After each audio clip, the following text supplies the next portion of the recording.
Video को and तक जरूर देखना और पसंद आए तो लाइक करना और कमेंट तो भर भर के करना। ये मत सोचना कि क्या कमेंट करना, बस कर देना। एपिसोड की शुरुआत में हमें एक जगह को दिखाया जाता है, हमें उसके बारे में बताया जाता है। ये कल्टीवेशन के लिए ग्रेट वे डायनेस्टी की 10 सेक्रेट प्लेस में से टॉप की प्लेस है, जिसका नाम सुप्रीम सोर्ड सेक्ट है। फिर हमें एक पर्सन को दिखाया जाता है जो वहाँ बैठ कर अपनी कल्टीवेशन कर रहा होता है। फिर हमें उस पर्सन के बारे में बताया जाता है, ये सुप्रीम सोर्ड सेक्ट का एल्डेस्ट डिसाइपल और ग्रेट वे डायनेस्टी के 10 प्रिंसेस में से एक का सन सू चैंगसेंग है। और आपकी जानकारी के लिए बता दूं, यही हमारी कहानी का मेन कैरेक्टर होने वाला है, लेकिन अभी फिलहाल में ये मेरे कैरेक्टर नहीं है। चलो स्टोरी को कंटिन्यू करते हैं। हम देखते हैं उसके बारे में कुछ बंदे बात कर रहे होते हैं। एक बंदा बोलता है मास्टर शू बहुत यंग है और फिर भी वह half step nascent inspector stage को ब्रेक थ्रू करने वाले हैं। ये सुनकर दूसरा बंदा बोलता है ऐसा इसलिए है क्योंकि उसके पास जन्म से एक शॉर्ट कॉन्स्टिट्यूशन और एक अच्छा फादर है। इसकी अचीवमेंट सिर्फ इसके फॉर्चुनेट बर्थ के कारण है। फिर हम देखते हैं कि वहाँ पर एक और बंदा आता है, वो चिल्लाते हुए सबसे बोलता है। फिर वो दूसरों से बोलता है क्या वो सोचता है कि वो सिर्फ इस वजह से जो चाहे वो कर सकता है। और वो अपनी स्वॉर्ड लेकर आगे बढ़ते हुए कहता है उसका आज इतने आगे बढ़ने में एबल होने का रीजन ये है कि उसने मेरी स्टेप ट्रेडिंग ग्रास चुरा ली है। उसके जैसा कोई व्यक्ति जो दूसरों को बुली करता है और सेल्फ सेंटर्ड है,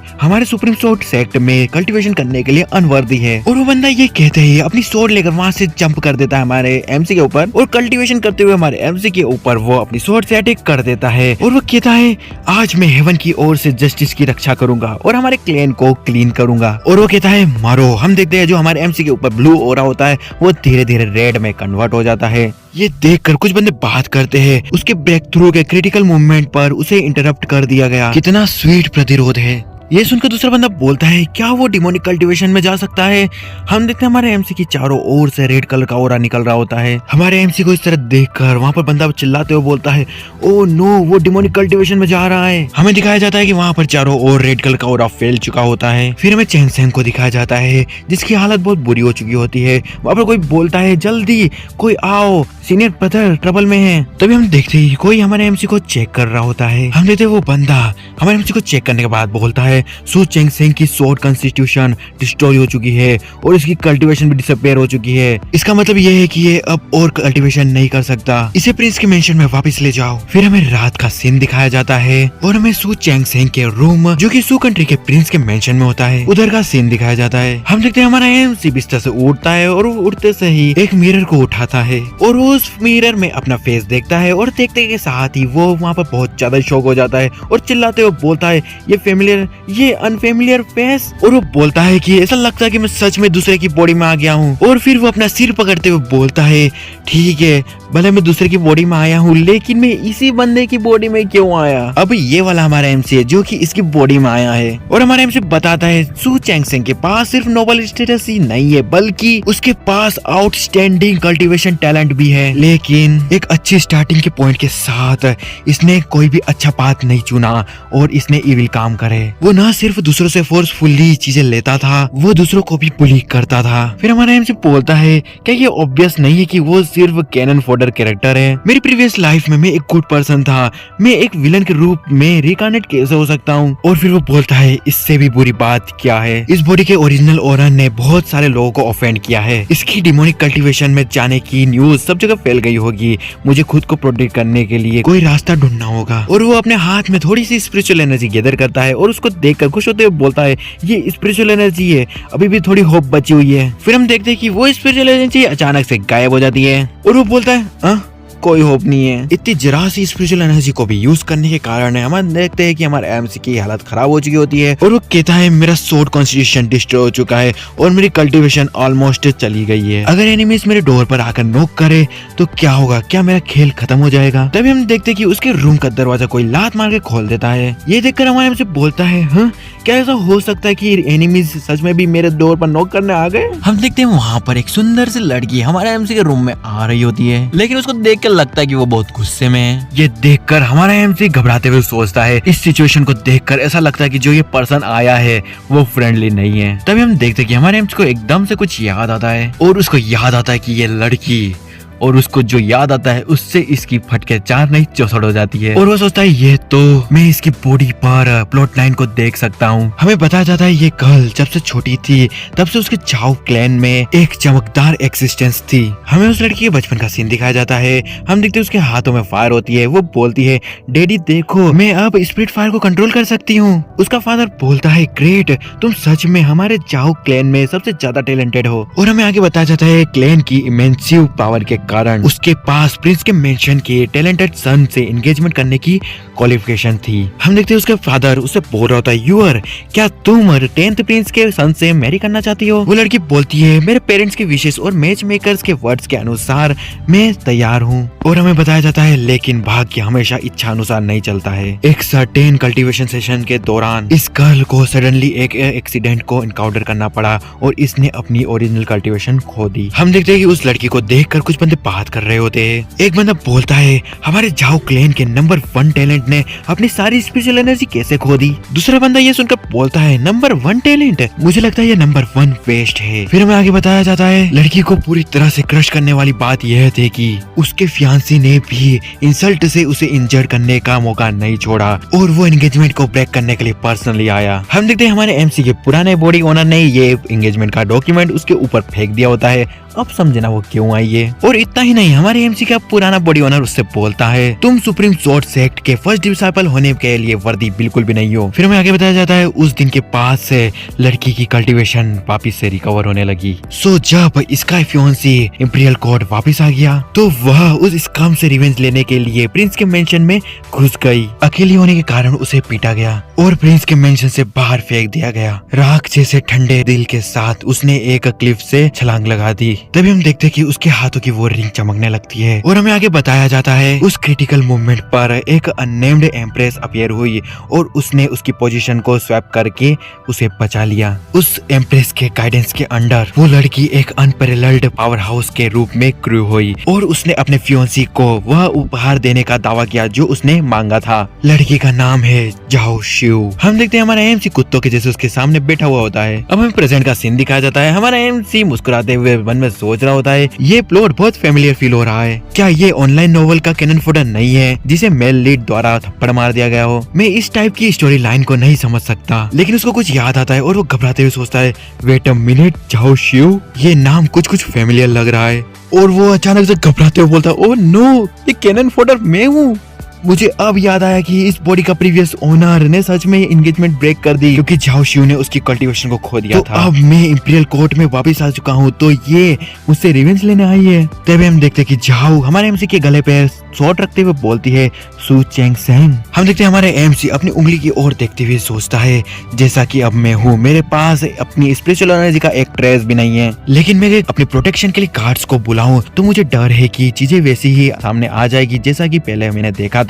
अगले दिन में हम देखते हैं कि वो लड़की हमारे एमसी के गले पर अपनी शॉट को रख देती है। फिर झाओ मुस्कुराते हुए हमारे एमसी से पूछती है तुम मुझे अवॉइड क्यों नहीं कर रहे हो? फिर झाओ बोलती है क्या तुम सच में ये सोच रहे हो कि जैसे कि मैं अभी हूँ मैं खुद को तुम्हें बुली करने दूं? फिर हमारे एमसी मन में सोच रहा होता है please big sister, as a useless person मैं खुद को चाहूँ तो भी हाइड नहीं कर सकता। और हम देखते हैं कि झाओ की शॉट हमारे एमसी के ठीक गर्दन पे होती है और झाओ बोलती है या फिर तुम ये सोचते हो कि मुझ में तुम्हें मारने की हिम्मत नहीं है। लेकिन अगले ही सीन में हम देखते हैं कि झाओ रोने लगती है और हमारे एमसी से बोलती है इस वर्ल्ड में मुझे और कोई भी लव नहीं करता है, मैंने सब कुछ खो दिया है, मैं तुमसे क्यों डरूं? उसको इस तरह देखकर हमारा एमसी सोचता है उसको किसकी परवाह है, क्या ये सचमुच ऐसा है? तभी हमारा एमसी उससे बोलता है झाओ शिव, मैं तुम्हारी शॉट को डॉज नहीं करूंगा भले कुछ भी हो जाए, क्योंकि मैंने सू चेंग सेन ने अब तक जो कुछ भी किया है। हम देखते हैं कि हमारे एमसी ने उसकी शॉट को इतनी टाइटली पकड़ा होता है कि उसके हाथ से खून निकल जाता है और वो आगे बोलता है सब कुछ तुम्हारे लिए जिसे मैं सबसे ज्यादा लव करता हूँ। ये सुनकर झाओ एकदम हैरान हो जाती है। फिर झाओ हमारे एमसी से बोलती है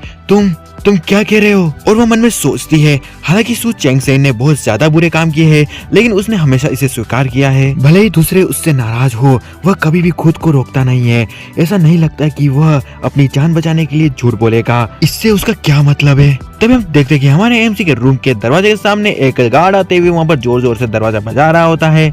अंदर हम देखते हैं कि झाओ हमारे एमसी की और तलवार आगे करते हुए बोलती है, क्या तुम टाइम को बर्बाद कर रहे हो? और वो मन में सोचती है, भले ही मैं गार्ड से मैच नहीं कर पाऊँ, लेकिन मैं सु चेंगसेन को अपनी मौत के साथ ले जाऊंगी। हमारे एमसी उससे बोलता है, रुको। तभी हम देखते हैं कि वो गार्ड उस रूम का दरवाजा खोल देता है और वो कुछ देखकर हैरान होते हुए बोलता है, योर हाइनेस, ये क्या है? हम देखते हैं हमारे एमसी ने झाओ को अपने गले से लगा लिया होता है और फिर वो अपने गार्ड से बोलता है, ये यंग मास्टर अपनी फियोंसी के साथ एक डेट पर है। तुम जैसे सर्वेंट की मुझे डिस्टर्ब करने की हिम्मत कैसे हुई? ये सुनकर झाओ मन में सोचती है, फियांसी? तभी वो गार्ड हमारे एमसी के सामने झुकते हुए बोलता है, I am sorry your highness, आपको डिस्टर्ब करने के लिए। और ये कहने के साथ ही वो गार्ड वहाँ से जाने लगता है और मन में सोचता है, वो यूजलेस हो चुका है, लेकिन तो भी लड़कियों से फ्लर्ट करने से पाज नहीं आता। उस गार्ड को वहाँ से जाते देख हमारे एमसी परेशान होते हुए उन्हें सोचता है, तुम मुझे इतनी आसानी से छोड़ते हुए जा रहे हो? तुमको मुझे डोर के बाहर से सीक्रेटली प्रोटेक्ट नहीं करना चाहिए? लेकिन फॉर्चुनेटली झाओ शो का रिएक्शन वैसा ही है जैसा मैंने एक्सपेक्ट किया था। फिर झाओ हमारे एमसी से बोलती है,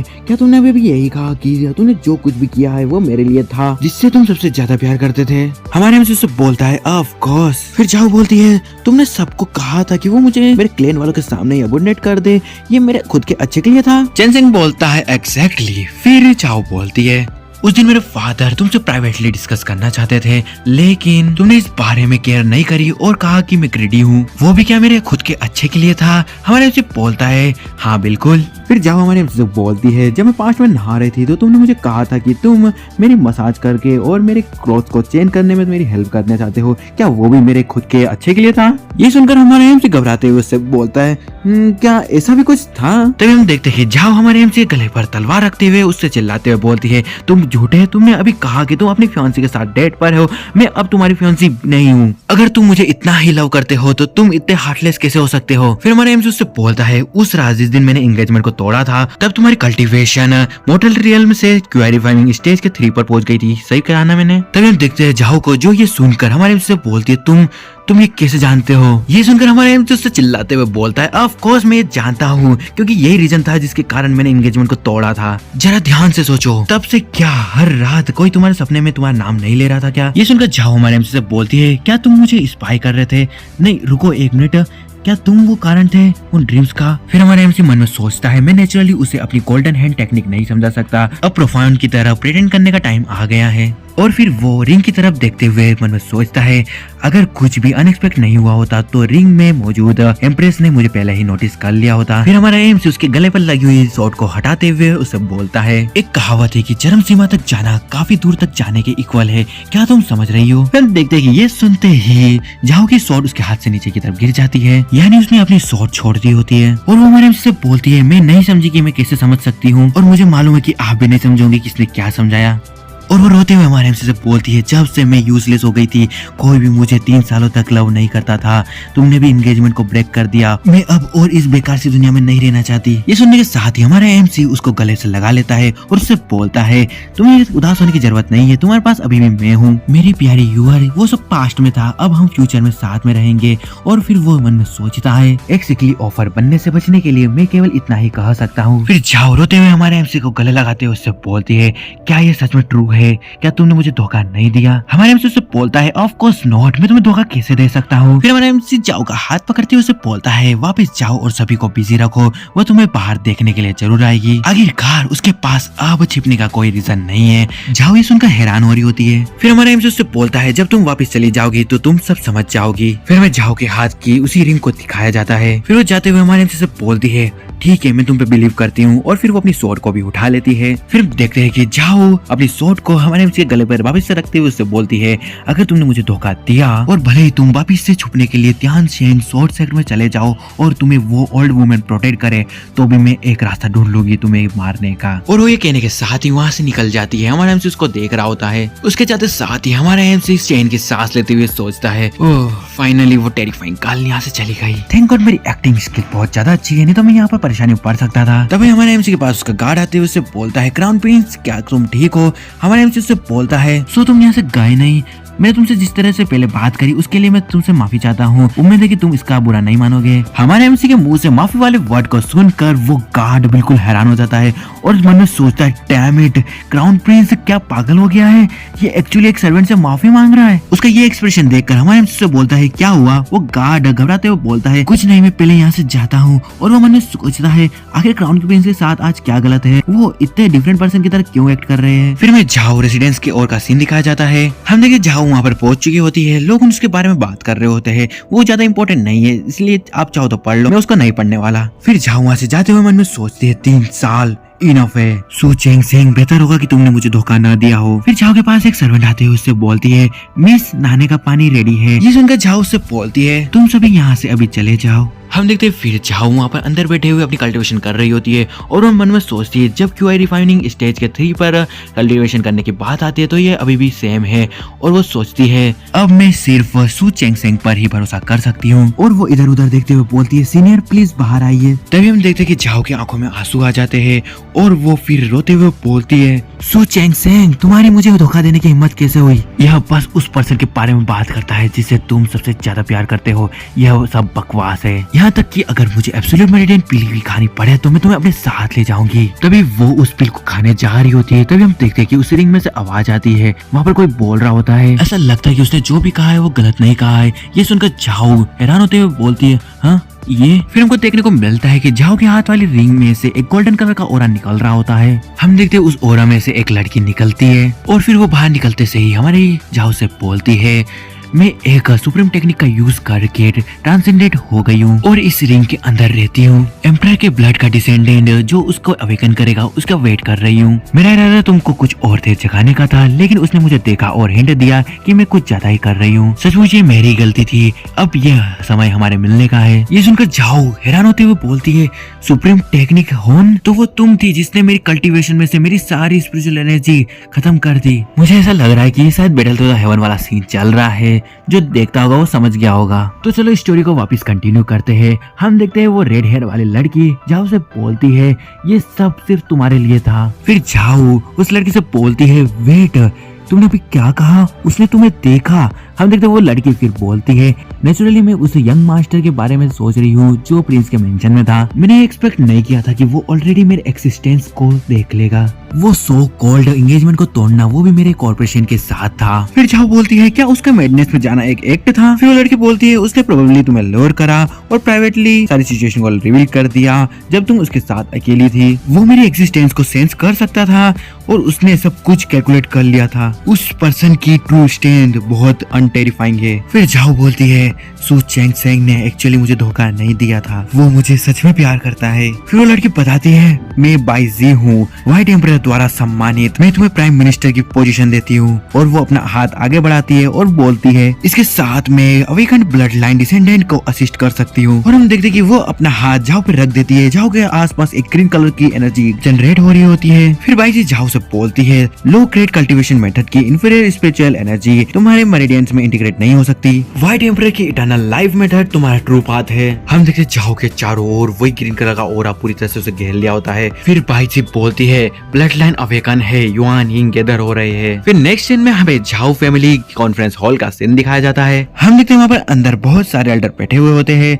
एक एल्डर उनमें से बोलता है, एल्डर अब आपको आपकी बेटी पर गिव अप कर देना चाहिए। दूसरा एल्डर बोलता है, झाओ जी और झाओ जुआन कल्टीवेशन के लिए ज्यादा वर्दी है, हम किसी यूजलेस पर्सन को अब और ज्यादा रिसोर्सेस नहीं दे सकते। फिर उनमें से एक बंदा जो कि झाओ का फादर होता है और हमें उसके बारे में बताया जाता है, ये झाओ फैमिली का हेड है जिसका नाम झाओ यू है। वो उन एल्डर से बोलता है, फिलहाल मेरी बेटी से जुड़ा मामला एल्डर्स का मामला नहीं है। फिर उनकी फैमिली का ग्रैंड एल्डर बोलता है, फैमिली के हेड अभी तक नहीं जानते, आज रात वो सीक्रेटली प्रिंस के मेंशन में गई थी, अगर ये मैटर बाहर चला गया तो झाओ फैमिली पर इंपीरियल सिटी वाले हंसेंगे। फिर उनका सेकंड एल्डर बोलता है, क्या ऐसा हो सकता है कि उसने सू चेंग सेंग को यूजलेस देखा और वो सोचती है कि वो अब उसके वर्दी है। तभी हम देखते हैं कि कहीं से इस एनर्जी का एक ब्लास्ट होता है। सब ये देखकर हैरान हो जाते हैं। वो बोल रहे होते आखिर ये क्या चल रहा है। ये देखकर दूसरा बंदा बोलता है ये तो नॉर्मल नहीं है, कोई इस मेंशन में कोर फॉर्मेशन स्टेज पर पहुंच गया है। फिर हमें भी उस एनर्जी को दिखा दिया जाता है जो कि ग्रीन कलर की होती है और कुछ ज्यादा ही पावरफुल होती है। उस एनर्जी ब्लास्ट को देखकर एक एल्डर बोलता है क्या वो चाओ शू के रूम से आ रही है। उसका फादर हैरान होते हुए बोलता है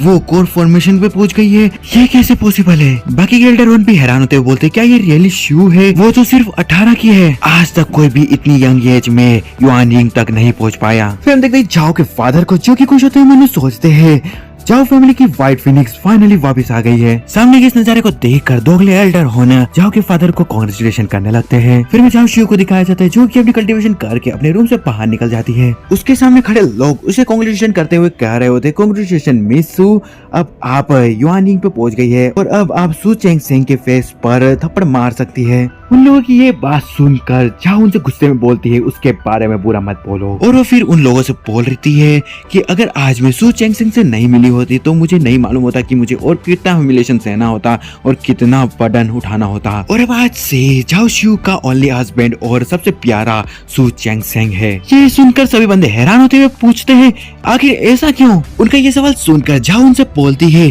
क्योंकि वो मुझे प्यार करता है और मैं भी उसे बहुत प्यार करती हूँ। फिर हमें सू मेंशन की ओर का सीन दिखाया जाता है। हम देखते हैं वहाँ पर हमारा MC अपनी चाय की चुस्कियां ले रहा होता है और उसके पास बहुत सारे लोग आ रहे होते हैं। उनको अपने सामने खड़े हुए देखकर हमारा MC सोचता है मैं बस खाना खाना चाहता हूँ, आखिर ये लोग यहाँ पर क्या कर रहे हैं। फिर हम देखते हैं सू चेंगसेंग के फादर जो कि सू कंट्री के प्रिंस भी होते हैं, वो एक बंदे से कह रहे होते हैं हम चेंगसेंग को कंफर्ट कैसे कर सकते हैं। वो बंदा बोलता है क्या हमें उससे डायरेक्टली कह देना चाहिए। उस बंदे के मुंह से ये बात सुनकर चेंगसेंग का फादर बोलता है ऑब्वियसली नॉट, चेंगसेंग गुस्से में टेबल को ही पलटा देगा। दूसरा बंदा बोलता है उसकी कल्टीवेशन क्रिपल हो चुकी है, क्या वो किसी को मार सकता है। तीसरा बंदा बोलता है उसके स्वभाव को देखते हुए वो काउंटी प्रिंस के इस पूरे मेंशन को जला देगा। वहाँ खड़ी एक मेड बोलती है मुझे भी ऐसा लगता है। फिर हमें हमारे MC को दिखाया जाता है जो कि चाय से चाय पीते हुए बोलता है मैं अब और खाना नहीं खा सकता। फिर हमारे MC उठते हुए उनसे बोलता है थैंक यू, मेरा खाना हो चुका है, अब मेरे पास करने को कुछ भी नहीं है तो मैं अपने रेस्ट रूम में जा रहा हूँ और थोड़ा रेस्ट करूंगा। ये सुनकर सभी लोग शॉक हो जाते हैं। हमारे MC के मुंह से थैंक यू वाली बात सुनकर वहाँ पर पूरा सन्नाटा छा जाता है। फिर हमें उन सभी लोगों को दिखाया जाता है जो कि अलग ही सदमे में होते हैं। वो बोल रहे होते वो चेंगसेंग ने अभी जस्ट थैंक यू कहा, ये तो नॉर्मल नहीं है, ये डेफिनेटली नॉर्मल नहीं है, आखिर उसने ऐसा कैसे कहा, ये तो बहुत अजीब है, बहुत ज्यादा ही अजीब। हम देखते चेंगसेंग के फादर को जो कि चेंगसेंग से बोलते हैं बेटा मुझे मालूम है कि तुमने अभी अभी डिमोनिक कल्टीवेशन को एक्सपीरियंस किया है और तुम्हारे माइंड की स्टेट भी चेंज हो चुकी है तो तुम्हें इस तरीके से सहने की जरूरत नहीं है। दूसरा बंदा बोलता है हाँ भले ही आपकी कल्टीवेशन क्रिपल हो चुकी है लेकिन आप अभी भी काउंटी प्रिंस के सन है। फिर उसका फादर बोलता है अगर कोई तुम्हें परेशान करने की हिम्मत करता है तो हम उसे डायरेक्टली मार देंगे। ये सब सुनकर हमारे MC का चेहरा देखने लायक होता है और वो मन में सोचता है कोई आश्चर्य की बात नहीं है कि ओरिजिनल होस्ट की पर्सनैलिटी इतनी बेकार थी। फिर हमारा MC बोलता है नहीं उनके लेवल तक मत गिरो, रिस्पेक्टेड एल्डर्स प्लीज अब मुझ पर इस तरह का आरोप मत लगाइए। हमारे MC की ये सारी बातें सुनकर उसके फादर के अखरोट नीचे की ओर गिर जाते हैं असली वाले। फिर उसके फादर हैरान होते हुए मन में सोचते हैं उनके लेवल तक मत गिरो, क्या मेरा बेटा ऐसे शब्द कह सकता है। तभी हम देखते कि वहाँ पर एक मेड आती हुई बोलती क्राउन क्राउन प्रिंस आपकी चाय, और वो आगे बोलती उससे पहले उसका पैर फिसल जाता है और उसकी चाय हमारे MC के कपड़ों पे डूल जाती है। तभी हम देखते कि चेंगसेंग उसको संभालता है और वो उस मेड से बोलता है कि क्या तुम ठीक हो। ये देखकर उसके सभी घर वाले हैरान हो जाते हैं और वो लोग अलग ही सदमे में जाते हुए सोचते हैं क्या क्या मेरी आंखों ने धोखा खाया, चेंगसेंग ने किसी की हेल्प करी। दूसरा बंदा बोलता है उसे इसे अवॉइड करना चाहिए था और उस गर्ल को ह्यूमिलेट करना चाहिए था। तीसरा बंदा बोलता है क्या वो सर्वेंट्स को लोनली क्रीचर्स की तरह नहीं मानता था। फिर हम देखते हैं कि वो सर्वेंट हमारे MC से माफी मांगती है। हमारे MC बोलता है इट्स फाइन, मेरे सिर्फ क्लोथ ही गंदे हुए हैं, मैं इसे जाकर चेंज कर लूंगा, ज्यादा से ज्यादा बस तुम ठीक हो ना। हमारे MC के मुंह से ये सभी बातें सुनकर वो सर्वेंट सोचती है मेरे क्राउन प्रिंस के बारे में बहुत बुरा सुना है लेकिन मैं कभी भी उनसे पर्सनली नहीं मिली हूँ। मैंने कभी एक्सपेक्ट नहीं किया था कि क्राउन प्रिंस दूसरों के प्रति बहुत जेंटल और हम्बल होंगे और वो बहुत हैंडसम भी है। तभी हमारे MC उसको अपने सपनों से उठाता है। तभी वो सोचती है कि ये क्या कर रही है और वहाँ से भागने लगती है और वो जाते हुए बोल रही होती है आई एम सॉरी मैं आपको बाद में क्लीन कर दूंगी। तभी हम देखते चेंगसेंग के पास में उसके फादर आते हुए बोलते हैं बेटा तुम आज ऐसा क्यों कर रहे हो। ये सुनकर हमारे MC बोलता है क्या ये नॉर्मल नहीं है, आप सभी एल्डर्स इतने सरप्राइज क्यों है, मैं पहले जाऊंगा और अपने सबसे पहले अपने क्लोथ्स को चेंज करूंगा। उसको जाते हुए हुए देखकर उसका फादर सोच रहा होता है ये बिहेवियर दूसरे के लिए नॉर्मल होगा लेकिन तुम्हारे लिए अब नॉर्मल है। फिर हमें रात का सीन दिखाया जाता है। हम देखते हैं हमारे एमसी वहाँ पर किताबें पढ़ रहा होता है, तभी उसको कोई बोलता है सीनियर ये मैं हूँ। हमारे एमसी बोलता है अंदर आ जाओ। हम देखते हैं ये जाओ होती है जो कि अंदर आते हुए हमारे एमसी से बोलती है सीनियर मैं भाग्यशाली हूँ कि मैंने आपके ट्रस्ट को नहीं तोड़ा। उसको देखकर हमारे एमसी से बोलता है तुम्हारा अपीयरेंस और स्वभाव पहले से कम्प्लीटली अलग है। व्हाइट एम्पायर की मेथड सच में एक्स्ट्रा ऑर्डिनरी है। और वो मन में सोचता है अब मुझे सीनियर कह रही है, मुझे ऐसा लगता है कि उसने और उस लड़की ने सब कुछ मेरे अनुसार ही किया। हमारे एमसी के मुझ से ये बातें सुनकर जाओ मन में सोचती है ये सच में व्हाइट एम्पायर के एक्सिस्टेंस के बारे में जानता है। सु चेन सिंह के पास में इतनी स्ट्रेंथ है फिर भी उसने मेरे लिए पर्सनली चाय बनाई। ऐसा लगता है कि वो सच में मेरी तरफ है। फिर उसको देखकर हमारे एमसी सोचता है ये कल कौन से रियल में पहुंच गई है। अगर मैं उससे डायरेक्टली ये बात पूछूं तो ये डेफिनेटली सस्पिशियस होगा। फिर वो चाओ से बोलता है क्या तुम अब उस रियल में पहुंच गई हो जिसका मैंने तुमसे एक्सपेक्ट किया था। और वो मन में सोचता है मैं स्वॉर्ड बॉडी के साथ पैदा हुआ था और कल्टीवेट कर सकता था अच्छी तरह से। मैंने ग्रेट डायनेस्टी के सारे रिकॉर्ड को तोड़ दिया था। मुझे आश्चर्य हुआ कि क्या इसने मेरे रिकॉर्ड को तोड़ दिया है। ये सुनकर चाओ शर्माते हुए हमारे एमसी से बोलती है एज अ जूनियर मैं एरोगेंट हूँ। हालांकि मुझे सीनियर से ऐसी गाइडलाइंस मिली थी। मैं सिर्फ युआनिंग की अर्ली स्टेज तक पहुंच पाई हूँ। मैंने सीनियर को डिसअपॉइंट कर दिया है। उसकी कल्टीवेशन को सुनकर हमारे एमसी मन में हैरान होते हुए बोलता है युआनिंग एक ही रात में युआनिंग पे। फिर हमारे एमसी से बोलता है तुमने अच्छा किया, हालांकि ये मेरे एक्सपेक्टेशन थोड़ा गैप है। और वो मन में सोचता है डेस्टिनी की ट्रू डॉटर एक्चुअली टेरिफाइंग है। मैं बिल्कुल कोई डर नहीं दिखा सकता। और फिर जहाँ वहाँ पर बैठते हुए हमारे एमसी से बोलती है मैं इस बारे में भी जानती हूँ कि मैंने आपको डिसअपॉइंट किया है, इसलिए मुझे बेहतर गाइड देने के लिए और आपको चेन सिंह को दूसरी वुमेन के साथ बातचीत करने से रोकने के लिए। और वो हमारे एमसी के कालों पर हाथ रखते हुए बोलती है चेन सिंह चलो वापिस से शादी कर लेते हैं। और वो मन में सोचती है ये पोटेंशियल स्टॉक मैं ऑब्वियसली इसे गिव अप नहीं कर सकती। उसकी ये बातें सुनकर हमारे एमसी से बोलता है रीमेरी वेल। और वो मन में सोचता है ये एक ही स्टेप में अचीव करना बहुत बड़ी बात है, मुझे इसको होल्ड करना होगा। तभी वो सोचता है हाँ ये क्या चल रहा है। और वो सोचता है ये चीट कोड एक्टिव हो चुका है, क्या ये फ्यूचर है एग्री करने के बाद का। फिर उसे फ्यूचर के सीन दिखाई दे रहे होते हैं। अगर वो एग्री कर लेता है तो उसके साथ कुछ ऐसा होगा। हम देखते हैं झाओ वो उसको बोलती है हस्बैंड तुम बहुत अमेजिंग हो। चैंग सिंह उससे बोलता है वाइफ चलो थोड़ा ब्रेक ले लेते हैं। झाओ उससे बोलती है नहीं कंटिन्यू रखते हैं, अदरवाइज तुमको दूसरी वुमेन को फाइंड करना पड़ सकता है। चैंग सिंह उससे बोलता है मेरे मन में कभी भी ऐसे थॉट्स नहीं आएंगे। ये सुनकर झाओ उससे बोलती है मैं मेक श्योर करना चाहती हूँ कि अगर तुम्हारे पास इस बारे में थॉट्स होंगे तो भी तुम उसको एक्ट नहीं कर पाओ। फिर हमें कुछ सालों बाद का सीन दिखाया जाता है। वहाँ पर झाओ हमारे एमसी के लिए दवाई लेके आ चुकी होती है और वो बोलती है सु लेंग ये तुम्हारी मेडिसिन लेने का टाइम हो चुका है। और हम देखते हैं फिर वो प्रेजेंट में आ चुका होता है और वो उन्हें सोचता है अगर मैं एग्री हो गया तो मुझे ये रिजल्ट मिलेगा। और वो उनमें सोचता है कि ये वुमेन रियली टेरिफाइंग है। फिर झाओ हमारे एमसी से बोलती है चैन सिंह क्या तुम एग्री हो। हमारे एमसी बोलता है रीमेरी ये मे भी अच्छा होगा लेकिन केयरफुल कंसिडरेशन के बाद मुझे ऐसा लगता है कि ये ऐसा नहीं है। फिर उसे वापिस से फ्यूचर दिख रहा होता है और वो सोचता है कि ये वापिस से आ गया, ये फ्यूचर ऐसा होगा अगर मैं रिफ्यूज कर दूं। फिर चैन सिंह अपना फ्यूचर देखता है, उसमें उसे दिखाया जाता है कि वो प्रिजन में बंद होता है, उसके दोनों हाथ रस्सियों से बंधे हुए होते हैं। हम देखते हैं उसके सामने झाओ खड़ी होती है जिसके हाथ में हंटर होता है और वो हमारे एमसी से बोलती है आज का सेरेमनी खत्म हो गया, अब नाइट हमें बिलोंग करती है। और वो हमारे एमसी को हंटर मारते हुए उससे बोलती है चैन सिंह जब से तुम मेरे पब्लिक हस्बैंड बनने के लिए श्योर नहीं हो फिर जीवन भर मेरे साथ अंडरग्राउंड रहो। फिर हमें वापिस से कुछ सालों बाद का सीन दिखाया जाता है। हम देखते हैं हमारे एमसी की हालत बहुत ज्यादा ही खराब होती है और झाओ उसके लिए मेडिसिन लाते हुए उससे बोलती है सो लेंग अब ये टाइम है तुम्हारी मेडिसिन लेने का। फिर हमारे एमसी प्रेजेंट में आ जाता है। ये देखकर उसकी हालत खराब हो जाती है और वो सोचता है कि रिफ्यूज करने का रिजल्ट तो और भी ज्यादा बेकार है। फिर हम देखते झाओ को जो प्यार से हमारे एमसी से पूछती है चैन सिंह तुमने अभी कहा कि तुमने इसके बारे में कुछ विचार किया है तो तुम इस बारे में क्या सोचते हो। ये सुनकर हमारे एमसी उससे बोलते हैं वेल। और वो मन में सोचता है दोनों एडवांसिंग और रिटीटिंग डेड एंड है, अब मुझे क्या करना चाहिए। फिर हम देखते हैं झाओ को जो कि सीरियस होते हुए हमारे एमसी से बोलती है चैन सिंह मैं तुम्हारे आंसर के लिए वेट कर रही हूँ। झाओ की ये बात सुनकर हमारे एमसी उससे बोलता है क्या तुम मेरा आंसर जानना चाहती हो। झाओ उससे बोलती है फिर वो थोड़ी सीनियर जैसे हरकतें करते हुए उससे बोलता है झाओ शिव मैं तुमसे सच में डिसअपॉइंट हूँ। ये सुनकर झाओ हैरान हो जाती है और फिर हमारे एमसी मन में सोचता है क्योंकि ये कोई आइडियल नहीं है कि मैं आगे बढ़ूं या फिर पीछे हटूंगा तो मैं बस धोखा दूंगा। और आपकी जानकारी के लिए बता दूं हमारे एमसी का धोखे से मतलब उसकी आइडेंटिटी के छुपाने से है। फिर हम देखते हैं कि झाओ हमारे एमसी की तरफ पलटते हुए उससे बोलती है चैन सिंह आखिर तुम ये क्यों कर रहे हो। फिर चैन सिंह उसकी ये बात सुनकर उससे बोलता है मैं तुम्हारे साथ मिलकर रहने की हिंट देता रहा हूँ बट अनफॉर्चुनेटली तुम अभी भी नहीं समझ रही हो। ये सुनकर झाओ हमारे एमसी की कॉलर पकड़ते हुए उससे चिल्लाते हुए कहती है चेन सेंग, मैं नहीं समझ पा रही हूँ कि तुमने जो कहा उसका क्या मतलब है। क्या तुम अब मुझसे प्यार नहीं करते? फिर हमारे एमसी उससे बोलता है अगर तुम थ्रोन पे नहीं चढ़ सकती तो मैं तुमसे प्यार कैसे कर सकता हूँ। और मन में सोचता है सबसे पहले उससे झूठे वादे करो। और वो झाओ से बोलता है तुम्हें पता है मैं बूढ़ा नहीं होऊंगा और मरूंगा भी नहीं, लेकिन तुम डिफरेंट हो। तुम्हें पता होना चाहिए कि तुम इमोर्टल होके भी डिस्ट्रक्शन के भाग्य से बच नहीं सकते। और वो मन में सोचता है अपना ट्रेम्पेड वापिस से बचाओ ताकि वो तुम्हारी ऊंचाइयों तक नहीं पहुंच सके। हमारे एमसी के बाद सुनकर झाओ बोलती है इमोर्टलिटी। फिर से बाइजी बोलती है ये सही कह रहा है, इमोर्टलिटी टाइम के परे है। फिर उससे बोलती है जियो, जब तुम अवेकन हुई थी तो तुम्हें क्या ऐसा फील हुआ कि कोई बाधा तुम्हें रोक रही है? अगर वो सच में इमोर्टल है तो वो शायद वह बाधा को पार करने में तुम्हारी हेल्प कर सकता है। ये सुनकर जियो सोचती है अच्छा। फिर झाओ हमारे एमसी से बोलती है चेन सेंग, मुझे व्हाइट एम्बरर की इनहेरिटेंस मिली है, मुझे लगता है कि मैं इसे पूरी तरह से इंटीग्रेट नहीं कर सकती।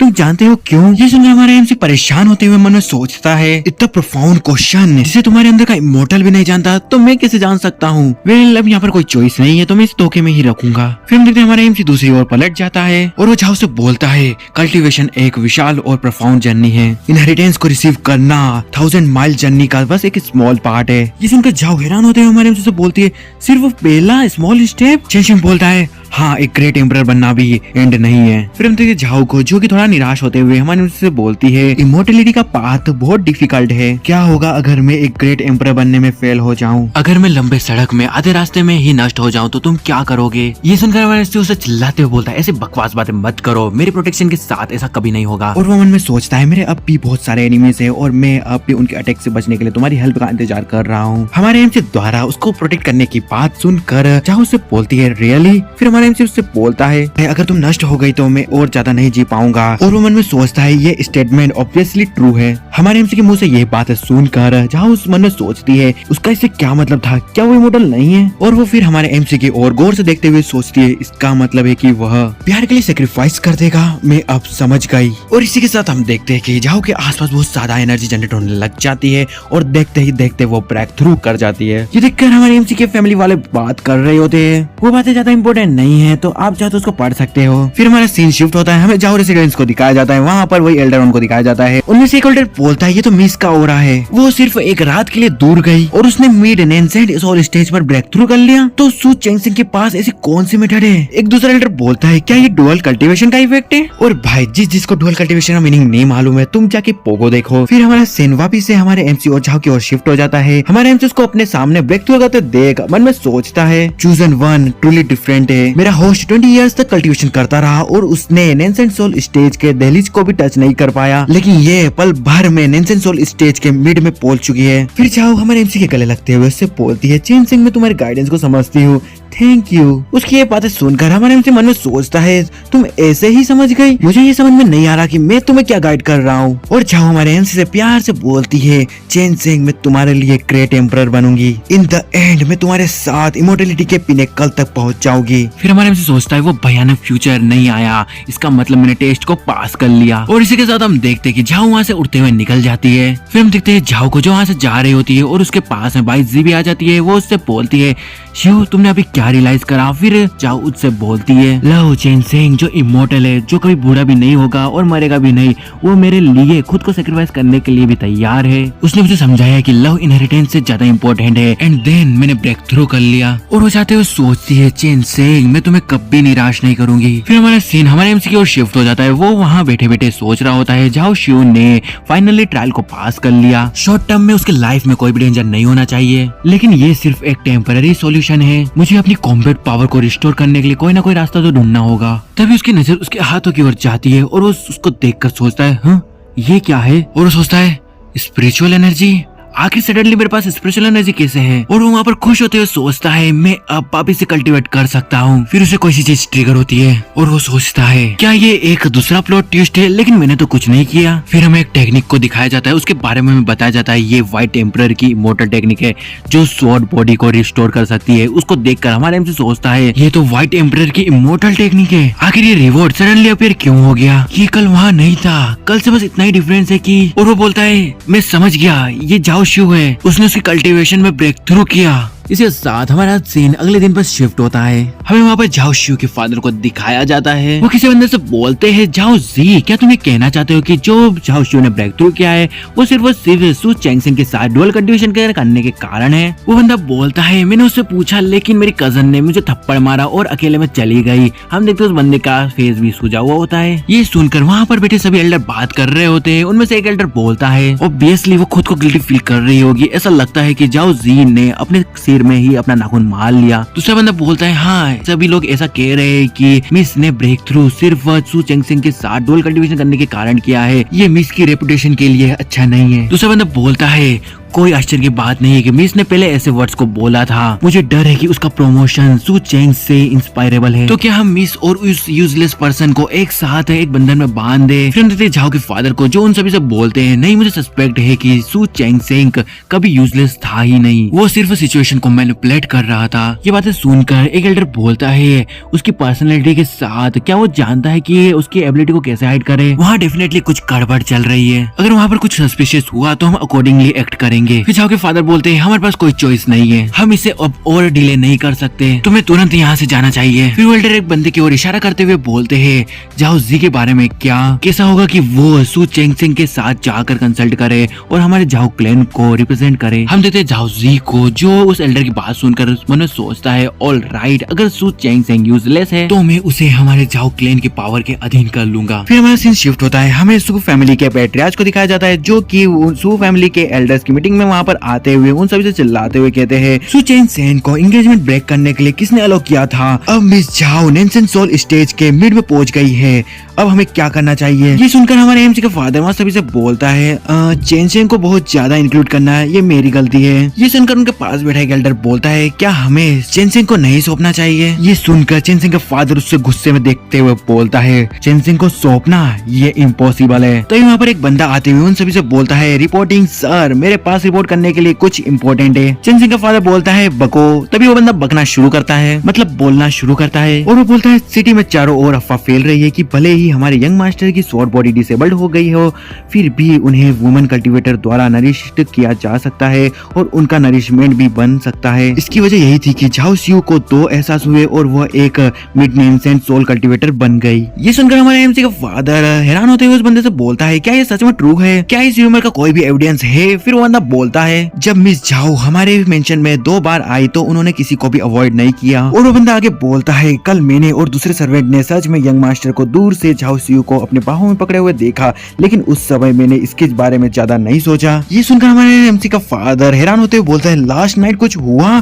फिर दूसरा एल्डर बोलता है, क्या तुमको ये नहीं लगता कि ऐसा पॉसिबल हो सकता है कि चेंगसेंग एक्चुअल में डिसेबल्ड नहीं है। ये सुनकर सभी हैरान हो जाते हैं। फिर हमारे एमसी का फादर बोलता है, ये कैसे पॉसिबल हो सकता है, और अगर वो ठीक है तो वो ये ह्यूमिलेशन क्यों सह रहा है। वो पूरी वेड डायनेस्टी को अपनी सफलता के बारे में बताने के लिए उत्सुक था। दूसरा एल्डर बोलता है, नहीं ये पॉसिबल हो सकता है, क्या तुमने नोटिस करा कि वो कल कितना ही अनयूजुअल था। तीसरा एल्डर बोलता है, हाँ वो कम्प्लीटली पहले से डिफरेंट था। ये सभी बातें सुनकर हमारे एमसी का फादर सभी से बोलता है, चेंगसेंग की स्वॉर्ड बॉडी डिसेबल्ड होने की न्यूज सुप्रीम स्वॉर्ड सेट के सेक्ट मास्टर याओ यूनिन ने पर्सनली डिलीवर करी थी। शायद ये कोई मिसअंडरस्टैंडिंग होगी। चेंगसेंग की बॉडी में स्पिरिचुअल एनर्जी का सच में कोई भी ट्रेस नहीं है। तो यहाँ पर एक और बंदा आता है, वो वहाँ पर आते हुए उन सभी से बोलता है, मास्टर मास्टर कुछ तो गलत है, प्लीज चलो और देखो। झाओ फैमिली यहाँ पर परेशानी पैदा करने आई है। उन्होंने कहा है कि वो यंग मास्टर चेंगसेंग के साथ स्पेयर या बोले तो फाइट करना चाहते हैं। ये सुनकर वहाँ पर सभी हैरान होते हुए बोलते हैं, क्या। फिर हमारा सीन हमारे एमसी के रूम के बाहर शिफ्ट हो जाता है। हम देखते हैं हमारे एमसी के रूम में स्पिरिचुअल एनर्जी एंटर कर रही होती है। इसके साथ हम देखते हैं कि हमारा एमसी वहाँ पर अंदर बैठे बैठे कल्टीवेशन कर रहा होता है और वो मन में सोचता है, व्हाइट एम्परर की इमोर्टल टेक्निक सच में अच्छी है, बट अनफॉर्चुनेटली इसने मुझे बस इंट्रोडक्टरी वॉल्यूम दी है। ऐसा लगता है कि आगे के रिवॉर्ड्स के लिए झाओ शियू को वापस से प्रमोट करवाना होगा। और वो फिर अपनी कल्टीवेशन को एंड करते हुए मन में सोचता है, मेरी करंट कल्टीवेशन फाउंडेशन बिल्डिंग के 3rd लेवल तक पहुंच गई है, लेकिन स्पिरिचुअल एनर्जी की डेस्टिनी उससे कहीं आगे है। किसी भी केस में मैं फाइनली अब बेकार नहीं हूँ। तभी हम देखते कि हमारे एमसी के रूम में एक लेटर लेते हुए बर्ड एंटर करता है। हमारे एमसी भी उसे देख लेता है और वो बर्ड उस लेटर को नीचे की ओर रखता है, जिसके अंदर से एक रिंग भी निकलती है। उसको देखकर हमारा एमसी सोचता है, ये मेरे मास्टर की इमोर्टल क्रेन है, क्या वो इस समय मेरे बारे में सोच रही है? फिर चेंग सेंग सोचता है मैंने अपने मास्टर को बहुत लंबे समय से नहीं देखा और मेरी मेमोरी में शायद ही उनके बारे में कोई जानकारी है। और वो उस लेटर को उठाते हुए सोचता है मुझे लगता है कि मेरे मास्टर मुझ जैसे यूजलेस पर्सन से बहुत डिसअपॉइंट है। और वो इसी के साथ उस लेटर को खोलता है। फिर हमारा MC और हम देखते हैं कि उस लेटर में से सुप्रीम स्वॉर्ड सेट के सेक्रेटरी मास्टर शियाओ यूनिन का होलोग्राम बाहर आता है, जिसको देखकर चेंग सेंग सोचता है ये मेरे मास्टर का लेटर है, वह मुझ पर इतने एफर्ट क्यों लगाएगी? फिर वो होलोग्राम हमारे MC से बोलता है चेंग सेंग तुम मुझसे बहुत डिसअपॉइंट होंगे, जब तुम भटक गए मैं तुम्हारे साथ नहीं थी और इससे तुम्हारा कल्टीवेशन पाथ डिस्ट्रॉय हो गया। उसके मास्टर की ये बातें सुनकर हमारे MC मन में सोचता है तुमको पहले इतना अच्छा डिसाइपल होने का अप्रिशिएट नहीं था। फिर उसके मास्टर का होलोग्राम बोलता है तुम्हारे मास्टर होने के नाते मुझे एक गहरा पश्चाताप हो रहा है, लेकिन गंभीर मिस्टेक पहले ही हो चुकी है, इसलिए ये चीजें मैं सिर्फ तुमको ही सौंप सकती हूँ। फिर वो आगे बोलते हैं यहाँ एक एक्सीलेंट पिवान पील है, 3 सुपीरियर स्वॉलिंग स्पिरिट पील्स और वो इमोर्टल स्वॉर्ड जिसे तुम हमेशा से पाना चाहते थे लेकिन कभी बाहर नहीं निकाल पाए। ये सब पाकर हमारा MC उससे बोलता है थैंक यू मास्टर, और वो मन में सोचता है आप रियली एक अच्छे मास्टर है। फिर हम देखते हैं कि हमारे MC ने उस स्वॉर्ड और उस पील को हाथ पे पकड़ा हुआ होता है।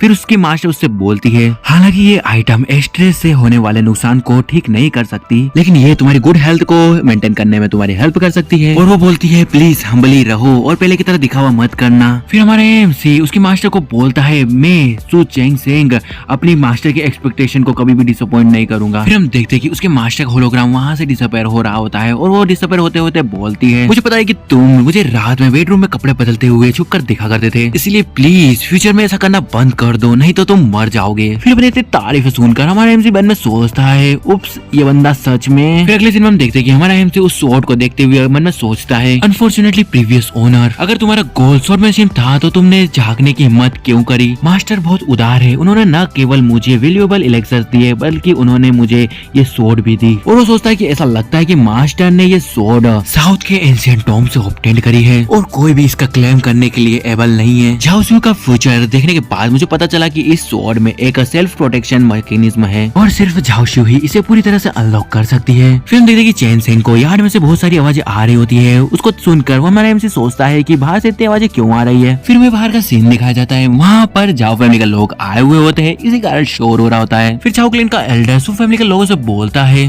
मैं चेन सेंग के साथ एक फ्रेंडली मैच करने के लिए झाओ क्लैन के यंग जनरेशन के यंग टैलेंट को लाया हूँ। सू फैमिली के ड्यूक इतना रेसिस्ट क्यों कर रहे हैं? फिर हमारे MC का फादर उन सभी से चिल्लाते हुए बोलता है क्या तुम सू फैमिली के यंग मास्टर को ही चैलेंज करना चाहते हो? और वो मन में सोचते हैं हालांकि मैं नहीं जानता कि झाओ गर्ल ने किस तरह से ब्रेक थ्रू करा। अगर झाओ फैमिली को पता चला कि चेन सेंग एक क्रिपल है तो उसके पास फीमेल कल्टीवेटर्स द्वारा रिपेयर करवाने का बिल्कुल भी समय नहीं बचेगा। झाओ फैमिली डेफिनेटली हॉस्टाइल हो गई है और ये तब खत्म हो जाएगा। तभी सू फैमिली का एक एल्डर आगे आते हुए हमारे MC के फादर से बोलता है चूंकि चेन सेंग ने बाहर आने से मना कर दिया इसलिए हमारे पास फोर्स का यूज करने के अलावा कोई भी चॉइस नहीं है। तभी हम देखते हैं कि हमारा MC वहाँ बाहर आते हुए उन सभी से बोलता है कौन मुझे चैलेंज करना चाहता है। तभी झाओ फैमिली का एक बंदा बोलता है ये वो है। उस बंदे को देखकर हमारे MC मन में सोचता है झाओ फैमिली मुझे इस समय पर चैलेंज करना चाहती है, वो शायद मुझे टेस्ट करना चाहती है कि क्या मेरे पास अभी भी अपनी कल्टीवेशन है कि नहीं। ऐसा लगता है कि इन लोगों को डाउट है कि मैं झाओ शिव के वर्दी हूँ कि नहीं। फिर हम देखते हैं झाओ जी हमारे MC की ओर आगे बढ़ रहा होता है और वो आगे बढ़ते से ही हमारे MC से कहता है सू चैंग सेंग क्या तुम मुझसे मैच लड़ना चाहते हो? ये सुनकर हमारे MC से बोलता है मुझे नहीं लगता कि ये नेसेसरी है। ये सुनकर हमारे MC के फादर को देखकर ऐसा लगता है कि वो डिसअपॉइंट होकर मन में सोचता है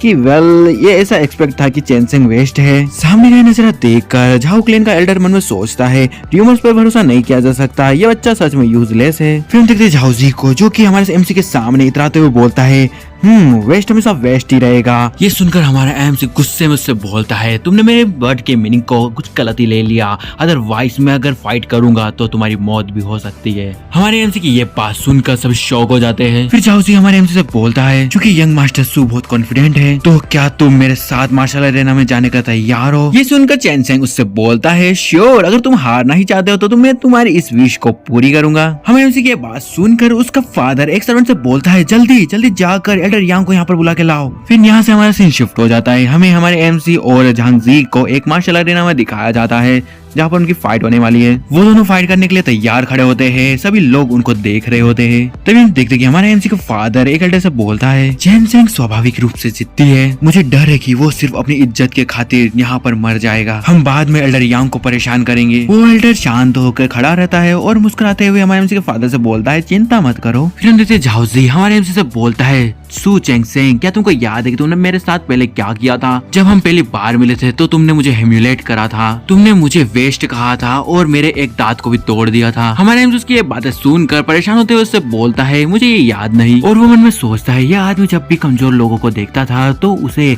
धमकाने लगता था और अनगिनत बार लोगों को पीटता था, उसे कौन याद रख सकता है? ये सुनकर झाओ जी हमारे एमसी से बोलता है, तुम कमीने, भले तुमने तुम्हारी कल्टीवेशन खो दी लेकिन तुम अब भी एरोगेंट हो, मैं देखना चाहता हूँ कि तुम्हारे पास कौन सी क्वालिफिकेशन है। और वो अपनी स्वॉर्ड के बारे में बताता है, ये मीडियम ग्रेड का स्पिरिट स्वॉर्ड है। ये देखकर हमारे एमसी के फैमिली वाले हैरान होते हुए बोलते हैं, झाओ फैमिली के पास एक्चुअली में एक स्पिरिट स्वॉर्ड है, उन्होंने प्रोबेबली अपने खजाने को खाली कर दिया। तुम इसके अपीयरेंस से इसके बारे में नहीं बता सकते, लेकिन ये डेफिनेटली एक मीडियम ग्रेड से ज्यादा का नहीं है। आखिर चेन सेंग की स्वॉर्ड की क्वालिटी क्या है? फिर झाओ जी हमारे एमसी से बोलता है, जूनियर ब्रदर सू, प्लीज अपनी स्वॉर्ड को निकालिए। ये सुनकर हमारे एमसी से बोलता है, झाओ जी बेटर होगा कि तुम अपनी स्वॉर्ड को ना निकालो, अगर तुमने ऐसा किया तो तुम मर जाओगे। ये बातें सुनकर झाओ जी हमारे एमसी से बोलता है, सू चेंग सेंग बकवास बातें करना बंद करो और अपनी हार को मान लो। और वो ये कहने के साथ ही हमारे एमसी पे अटैक कर देता है। वहाँ पर लोग उसके बारे में बात कर रहे होते हैं। उसने फाउंडेशन एस्टेब्लिशमेंट के मिडिल स्टेज से ब्लड सिंकिंग स्वॉर्ड टेक्निक को कल्टीवेट किया है। झाओ जी सच में स्ट्रॉन्ग है। दूसरा बंदा बोलता है, हाँ ये sword blood sinking sword technique के साथ एक्सट्रीमली कंपैटिबल है, इसकी पावर प्रोबेबली डबल है। झाओ जी हमारे एमसी की ओर अटैक करते हुए बोलता है, सू चेंग सेंग अब इसे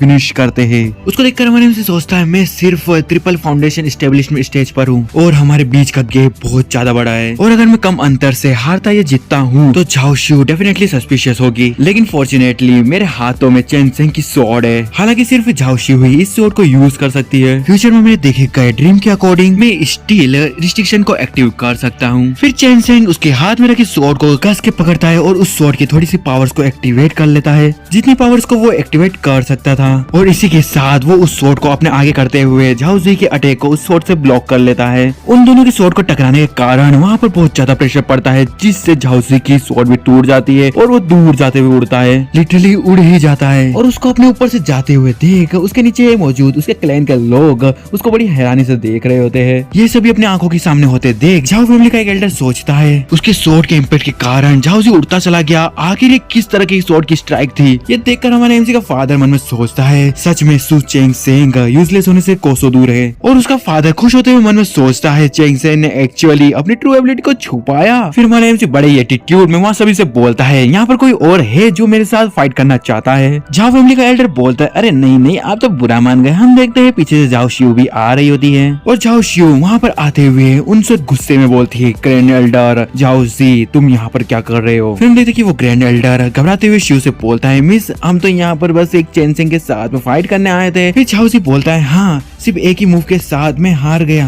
और बस ये सुनने की देर थी। शिउ अपने स्वॉर्ड पर हाथ रखते हुए उनसे गुस्से में बोलती है, सू चेंग सेंग को ऑफेंड करने की तुम्हारी हिम्मत कैसे हुई? मैं तुम सभी को मार डालूंगी। शिउ का ये बर्ताव देखकर हमारे एमसी उससे बोलता है, शिउ काम डाउन, मैं इसे ऑफेंड की तरह कंसीडर नहीं करूंगा क्योंकि ये सिर्फ एक ऑर्डिनरी स्पैरिंग सीजन था। और वो स्वॉर्ड को शिउ के ओर थ्रो करते हुए बोलता है, और हाँ ये स्वॉर्ड भी तुम्हारे लिए गिफ्ट है। ये देखकर हमारे एमसी के फैमिली वाले एकदम हैरान, वो मन में सोचते हैं कि उसने ये पावरफुल वेपन उसे ऐसे ही दे दिया, और बस कुछ ऐसा ही बोल रहे होते हैं जो ज्यादा इंपॉर्टेंट नहीं है, इसलिए मैं उसको नहीं बताऊंगा। शिउ स्वॉर्ड को पकड़ती है और मन में सोचती है, ये स्वॉर्ड मुझ पर इतने परफेक्ट शूट कैसे कर रही है, ऐसा लग रहा है कि ये मेरा ही कोई पार्ट है। फिर उस स्वॉर्ड को देखकर भाई जी शिउ से बोलती है, ये व्हाइट एम्बरर की स्वॉर्ड एम्ब्रियो है, एक डिवाइन रैंक का स्पिरिचुअल वेपन, ये नेचुरली तुम्हारे साथ बहुत कंपेटेबल है। मुझे नहीं पता कि उसने ये कहाँ से ढूंढी, लेकिन प्रोबेबली वो कुछ एंशिएंट इमोर्टल रूइंस में गया होगा, उसने उसे पाने के लिए बहुत ज्यादा एफर्ट लगाए होंगे। ये सुनकर शिउ मन में सोचती है, एक डिवाइन ग्रेड का वेपन, ये एक ट्रेजर है, उसने इसे खुद के लिए नहीं रखा और इसे मुझे दे दिया। फिर शिव हमारे एमसी से पूछती है, क्या ये स्वॉर्ड मेरे लिए है? ये सुनकर हमारे एमसी उससे बोलता है, हालांकि इसमें थोड़ा एफर्ट लगाना पड़ा, लेकिन हर चीज इसके वर्दी थी। और वो पीछे पलट कर झाओ क्लैन के मेंबर्स को देखता है, जिसके कारण वो सभी लोग शॉक हो जाते हैं। और वो फिर मुस्कुराते हुए उन सभी से बोलता है, झाओ बो और अदर्स, बहुत ज्यादा टाइम हो गया एक दूसरे को देखे को, तो चलो अंदर चलो और मेरे साथ चाय पियो। हमारे एमसी के मुंह से ये सभी बातें सुनकर वहाँ पर वो सभी लोग सोच रहे होते हैं, हाँ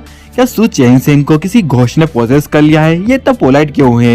ये तो बहुत अजीब है। जब कोई सी चीज अब नॉर्मल होती है तो वहाँ पर शायद डीमन होता है, तो मुझे अपनी लाइफ के लिए यहाँ से भाग जाना चाहिए। और फिर हमारे हमसे बोलता है शिव तुमको भी आना चाहिए। और फिर वो एल्डर बीच में बोलता है नहीं नहीं हमें वापस जाना चाहिए और हमको झाओ जी के इंजरीज को भी तो हील करना है, तो हम यहाँ से पहले निकलते हैं। तभी हम देखते हैं शिव हमारे एमसी का हाथ पकड़ते हुए आगे जाते हुए उससे बोलती है उन पर ध्यान मत दो, चलो अपने काम पर ध्यान देते हैं, मैं अभी भी इम्प्रूव करना चाहती हूँ। झाओ शिव को इस तरह देखकर हमारे एमसी मन में सोचता है सब कुछ खत्म हो गया, ये लड़की वापस से एंडरे में बदल गई। हम देखते हैं झाओ शिव ने उसके सभी फैमिली मेंबर को इग्नोर कर दिया होता है। उनको जाते देख झाओ फैमिली के मेंबर बात करते हैं oh my God rumours actually में सही है। दूसरा बंदा बोलता है डुअल कल्टीवेशन फिजिक। तीसरा बंदा बोलता है हाँ अदरवाइज शिव ऐसा दिन के उजाले में नहीं चाहेगी, चलो चलो उनको परेशान नहीं करते हैं। अरे भाई ये क्या क्या समझ रहे हैं यार। फिर हम देखते हैं कि हमारे एमसी का फादर एक एल्डर से बोलता है चेन सिंह ने अपनी कल्टीवेशन को बहुत अच्छी तरह से छुपाया। फिर वो एल्डर बोलता है हाँ ऐसा लगता है कि वो पूरी तरह से बदल गया है। फिर उसका फादर बोलता है मुझे उसी तरह महसूस हो रहा है। फिर वो एल्डर बोलता है उसने अभी झाओ फैमिली मेंबर्स को चाय के लिए इनवाइट करा, ये अनइमेजिनेबल था। फिर हम देखते हैं कि झाओ शिव ने हमारे एमसी को चेयर पर बिठा दिया होता है और वो उसके पास आते हुए उससे बोलती है चेन सिंह तुमने ये स्वॉर्ड मेरे लिए ढूंढने के लिए अपनी लाइफ को रिस्क में डाल दिया,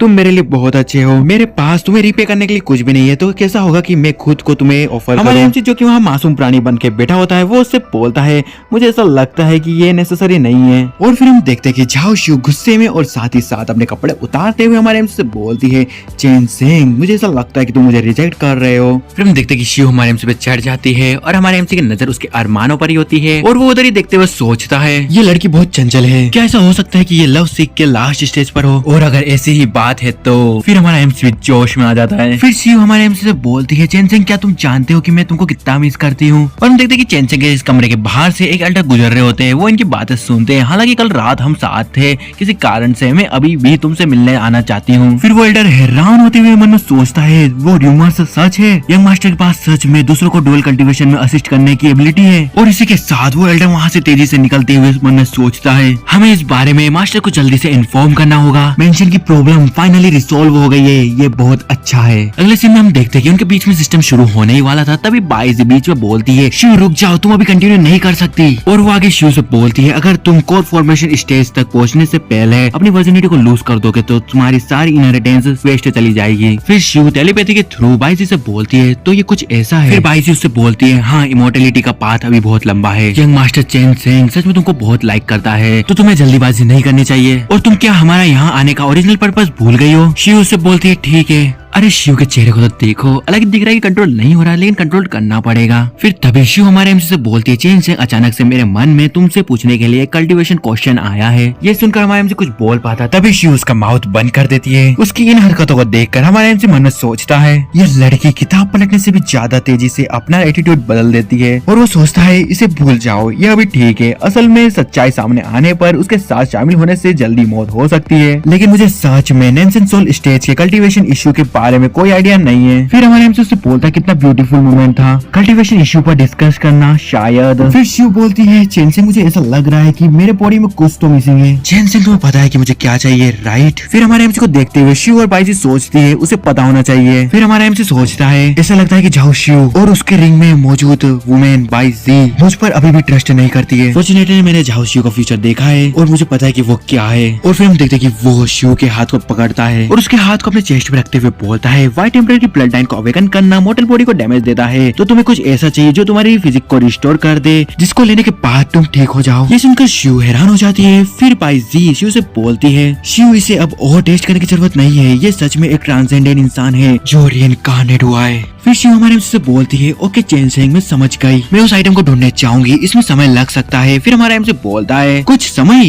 कोई जरूरत नहीं है, मैं पहले से ही जानता हूँ कि वो कहाँ है। ये सुनते से बाइजी और शिव हैरान होते हुए हमारे एमसी से पूछती है तुम जानते हो। फिर हमारे एमसी बेड पे से खड़ा होते हुए शिव से बोलता है ऑलमोस्ट ये वही टाइम है जब टॉप 10 होली लैंड से डिसेबल्स को रिक्रूट करेंगे। ये सुनने के साथ ही शिव हमारे एमसी से बोलती है वो चीज होली लैंड है, कौन सा। फिर हमारे एमसी गुस्से में बोलता है सुप्रीम स्वॉर्ड सेक्ट। ये सुनते से ही शिव हैरान होते हुए हमारे एमसी से पूछती है, वो जिसने तुम्हें एक्सपेल किया था? फिर चेन सिंह उससे बोलता है ये उनका फॉल्ट नहीं था। शिव हमारे एमसी के पास जाते से उससे बोलती है, चेन सिंह चलो मेरे साथ होली लैंड रिक्रूटमेंट में पार्टिसिपेट करो, मैं सुप्रीम सोर्स सेक्ट में जाकर तुम्हारे लिए जस्टिस की डिमांड करना चाहती हूँ। फिर हमारे एमसी उससे बोलता है, जस्टिस के साइड में मैं सच में सुप्रीम सोर्स सेक्ट को विजिट करना चाहता हूँ। और वो मन में सोचता है, मैंने बहुत सारे लोगों को ऑफेंड किया है, सो मेंशन मुझे प्रोटेक्ट करने में एबल नहीं है, ये सेफ होगा जाओ शिव जैसे जीनियस के पीछे छुपना। हमारे एमसी के साथ में चलने वाली बात से जाओ शिव खुश हो जाती है और वो हमारे एमसी से बोलती है, ग्रेट चेंग सिंह एक्चुअली में मेरे साथ वर्ल्ड को घूमना चाहता है, एक फ्री स्पिरिट का जोड़ा। और इसी के साथ हम देखते हैं कि उसके आसपास बहुत सारी एनर्जी गैदर होने लग जाती है। हमारा एमसी भी ये देखकर हैरान हो रहा होता है और वो देखते ही देखते हमारे एमसी की आंखों के सामने ही ब्रेक थ्रू कर लेती है। और हमारा एमसी हैरान होते हुए मन में सोचता है, व्हाट, मैंने ऐसा कुछ कहा भी नहीं, और क्या ब्रेक थ्रू करना इतना आसान है, बस कुछ वर्ड और ब्रेक थ्रू। उस ब्रेक थ्रू की एनर्जी देखकर बाहर खड़े सर्वेंट कुछ अलग ही समझ रहे होते हैं और एक उनमें से बोलता है, oh my God, young master बहुत टेरिफाइंग है। दूसरा बंदा बोलता है, डोल कल्टीवेशन का इफेक्ट पानी पीने जितना आसान है, मैं भी उनके साथ डोल कल्टीवेशन करना चाहता हूँ। भाई ये सुनकर दूसरा बंदा बोलता है, तुम एक मैन हो, क्या डोल कल्टीवेशन है? फिर झाओशु वहाँ से जाते हुए हमारे एमसी से बोलती है, चेन सिंह मैं जाके प्रिपरेशन करती हूँ, कल हम होली लैंड रिक्रूटमेंट इवेंट में चलेंगे। उसको जाते हुए देख हमारे एमसी मन में सोचता है, सच में इसका ब्रेक थ्रू मेरे लिए बेनिफिट है। मेरा माइंड अब व्हाइट एम्ब्रॉयडर टेक्निक के फर्स्ट लेयर के वॉल्यूम को कम्प्लीटली होल्ड करता है, तो इस केस में मैं थोड़ा कल्टिवेट कर लेता हूँ। और हम देखते कि हमारा एमसी वहीं पर कल्टिवेशन करने बैठ जाता है। इसी के साथ हम देखते रात हो जाती है।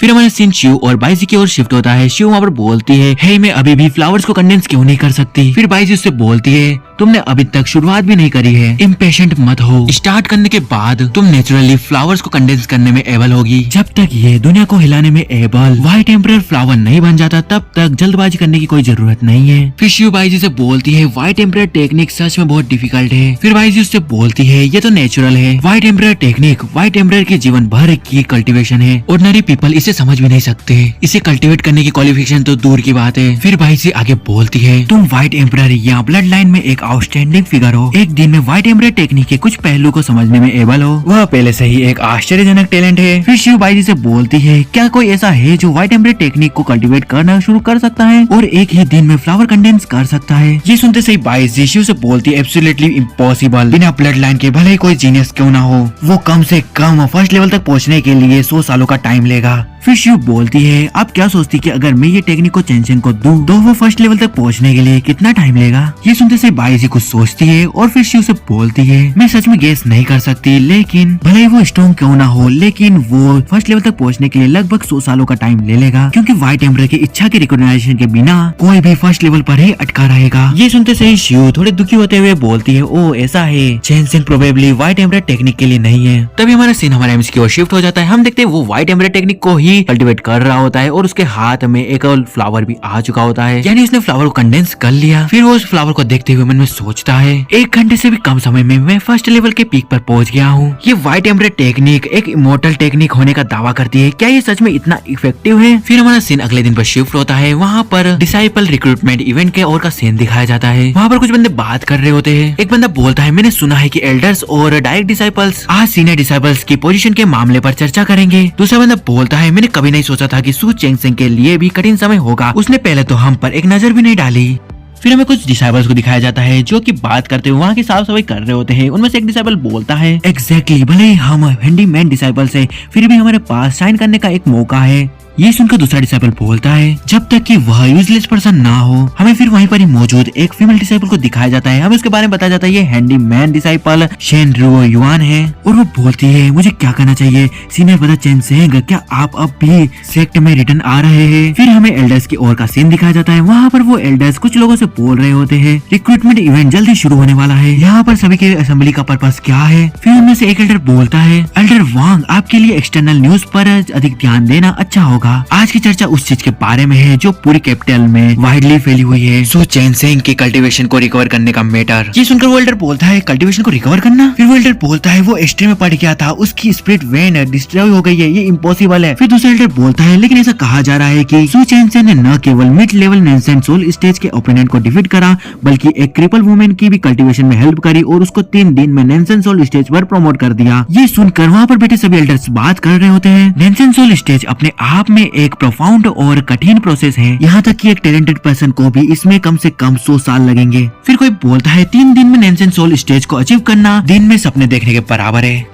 फिर उनमें से एक एल्डर बोलता है भले ही उसके पास ये एबिलिटी हो तो वो हैंडीमैन डिसाइपल शेनरो युआन जिसे उसने खरीदा था इतने समय तक कल्टीवेशन करने में अनेबल क्यों रही है। फिर हमें हमारे एमसी के मास्टर को दिखाया जाता है जो उन सभी से बोलती है सभी लोग शांत हो जाओ, आज की गैदरिंग का मैटर यहाँ पर रिक्रूटमेंट इवेंट के लेके है। और वो मन में सोचती है चेन सेंग तुम्हारे मास्टर होने के नाते मुझे तुमसे उम्मीद है कि ये जो सारे रूमर है वो सभी सच हो। फिर आधे घंटे बाद वो वहाँ से जा रही होती है और वो बोलती है ठीक है तो जू हुआ सभी अरेंजमेंट को देख लेना। फिर हमें जू हुआ को दिखाया जाता है जो की डायरेक्ट डिसाइपल होता है। उसको देखकर एक डिसाइपल बोलता है ऐसा लगता है कि एक बार सू चेंगसेंग के चले जाने के बाद सीनियर ब्रदर की पोजीशन जो हुआ के द्वारा ले ली गई है। फिर जो हुआ बोलता है सू चेंगसेंग अपना रास्ता खो चुका है और बिना किसी मदद के कठिनाइयों का सामना कर रहा है। अब से मैं सीनियर ब्रदर चेंगसेंग की जिम्मेदारी लूंगा। अगर मैं सू चेंगसेंग को दोबारा देखूंगा तो मैं उससे अपने सारे पिछले हिसाब पूरे कर लूंगा। फिर हमारा सीन शिफ्ट होता है, हमें सुप्रीम सोर्ड सेट के वेलकम हॉल का सीन दिखाया जाता है। वहाँ पर जो हुआ बैठे बैठे चाय पी रहा होता है और वो एक डिसाइपल से बोलता है सीनियर ब्रदर बनने की फीलिंग बहुत ब्यूटीफुल है। तभी उसके पास एक बंदा दौड़े दौड़े आता है और उससे कहता है सीनियर ब्रदर जू कुछ तो गलत हो रहा है। उसको देखकर जू हुआ बड़े ही रिलैक्स होकर उससे बोलता है आखिर क्या इतना बुरा है, तुम इतना पैनिक क्यों कर रहे हो। फिर वो बंदा बोलता है सू चेंगसेंग वापिस आ गया है।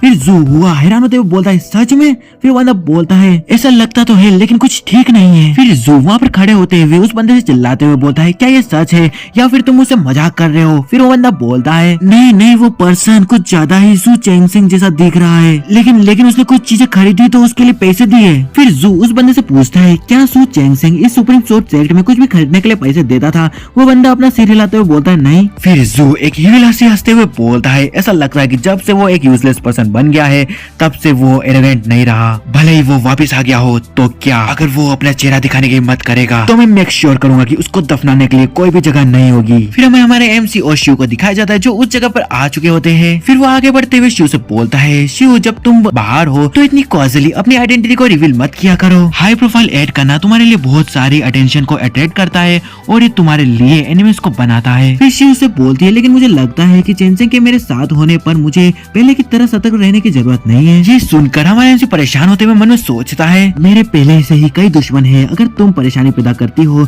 तो वास्तव में मेरे लिए कोई भी जगह नहीं होगी। फिर वो शिव से बोलता है स्ट्रॉन्ग बनने का रास्ता पूरी तरह से दूसरों पर निर्भर नहीं हो सकता। चलो भाई जी ने जो तुमको स्पिरिचुअल टेक्निक का एक सेट दिया है जो तुम्हारे ऑरा को छिपा सकता है। कंपटीशन में सेल्फ प्रोटेक्शन के लिए ये समझना इम्पोर्टेंट है कि स्ट्रेंथ को कैसे छिपाया जाए। ये सुनते से ही शिव हमारे एमसी से बोलती है वाओ चेंगसेंग तुम मेरे बारे में चिंता कर रहे हो। फिर बाईजी शिव से कहती है ये सही कह रहा है, हम दोनों में से कोई भी तुम्हें लाइफ टाइम के लिए प्रोटेक्ट नहीं कर सकता, मैं तुमको कुछ स्पिरिचुअल टेक्निक सिखाती हूँ। फिर हमारे एमसी शिव से बोलता है हाँ मुझे तुम्हारी परवाह नहीं है और कौन तुम्हारी परवाह करेगा। और वो उनमें सोचता है अगर मैं सही अनुमान लगाऊं तो बाईजी ने जो इमोर्टल टेक्निक जाओ शिव को सिखाई मैं भी एक साथ सीख सकता हूँ। हालांकि मैंने व्हाइट एम्ब्रॉयडर टेक्निक की फर्स्ट लेयर को सीख ली है। रिक्रूटमेंट इवेंट शुरू होने वाला है और मुझे अपनी आस्तीन में एक और इक्का रखने की जरूरत है। रिक्रूटमेंट कॉन्फ्रेंस साइट की ओर का सीन दिखाया जाता है। वहाँ पर कोई बंदा बोल रहा होता है इस ईयर ये डिसाइपल्स बहुत बुरे हैं। हम देखते हैं कुछ एल्डर्स को और हमारे एमसी मास्टर को। वहाँ पर एक एल्डर बैठे बैठे बोल रहे होते हैं ये साल पिछले साल जितना भी अच्छा नहीं है, क्या सच में दुनिया में सिर्फ एक ही सू चेंगसेंग है। फिर वहाँ पर बैठे एक एल्डर में से एक बंदा बोलता है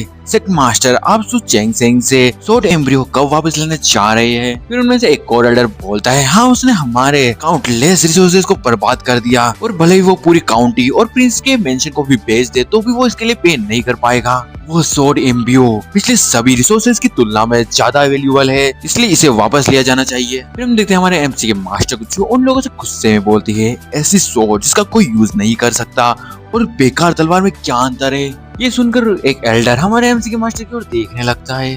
तभी वहाँ पर एक बंदा आते हुए चिल्लाते हुए कहता है एल्डर्स सेक्ट लीडर कुछ इम्पोर्टेंट है। उसको इतना घबराया हुआ देखकर एक एल्डर उससे बोलता है तुम इतने घबराए हुए क्यों हो। फिर अगले सीन में हम देख देखिए वो बंदा अपने गालों पर थप्पड़ मार लेता है। फिर वो बंदा बोलता है वेल सू चेंगसेंग रिक्रूटमेंट इवेंट के लिए यहाँ पर आया है। ये सुनकर वापस खड़े सभी बंदे हैरान हो जाते हैं। एक बंदा बोलता है क्या उसमें अभी भी वापस आने की हिम्मत है। दूसरा बंदा बोलता है एक यूजलेस पर्सन यहाँ पर वापस मार खाने के लिए आया है, आखिर वो करना क्या चाहता है। सू चेंग सेंग के इवेंट में आने की बात सुनकर हमारे एमसी की मास्टर हैरान होते हुए मन में सोचती है क्या तुम सच में ठीक हो गए। फिर हमारा सीन हमारे एमसी और जियाओ की ओर शिफ्ट हो जाता है। हम देखते हैं हमारा एमसी जियाओ से बोलता है जियो जाओ और असेसमेंट के फर्स्ट राउंड में भाग लो और याद रखना तुम्हारी स्ट्रेंथ को एक्सपोज करने में ज्यादा बिजी मत हो जाना। ये सुनकर जियो हमारे एमसी से बोलती है तो ठीक है, मैं अपनी कल्टीवेशन को लेट स्टेज फाउंडेशन बिल्डिंग तक कंट्रोल में रखूंगी। अगले सीन में हमें हमारे एमसी को कुछ लोगों के बीच में दिखाया जाता है, वो लोग भी उसे देख रहे होते हैं और हमारे एमसी मन में सोचता है आई होप कि जाओ शियो अपने असेसमेंट को जल्दी से जल्दी पास कर ले, मैं अकेले ही उन ओल्ड एनिमीज का सामना नहीं करना चाहता। हमारे एमसी को देखकर वहाँ पर तो डिसाइपल से बोलते हैं सीनियर ब्रदर। ये सुनकर हमारे एमसी शॉक होते हुए मन में सोचता है ऐसा लगता है कि अब मेरे अच्छे दिन खत्म होने वाले हैं। फिर हमारा एमसी उन डिसाइपल्स की ओर देखते हुए अपने मास्क को थोड़ा नीचे करते हुए उनसे बोलता है कैसे।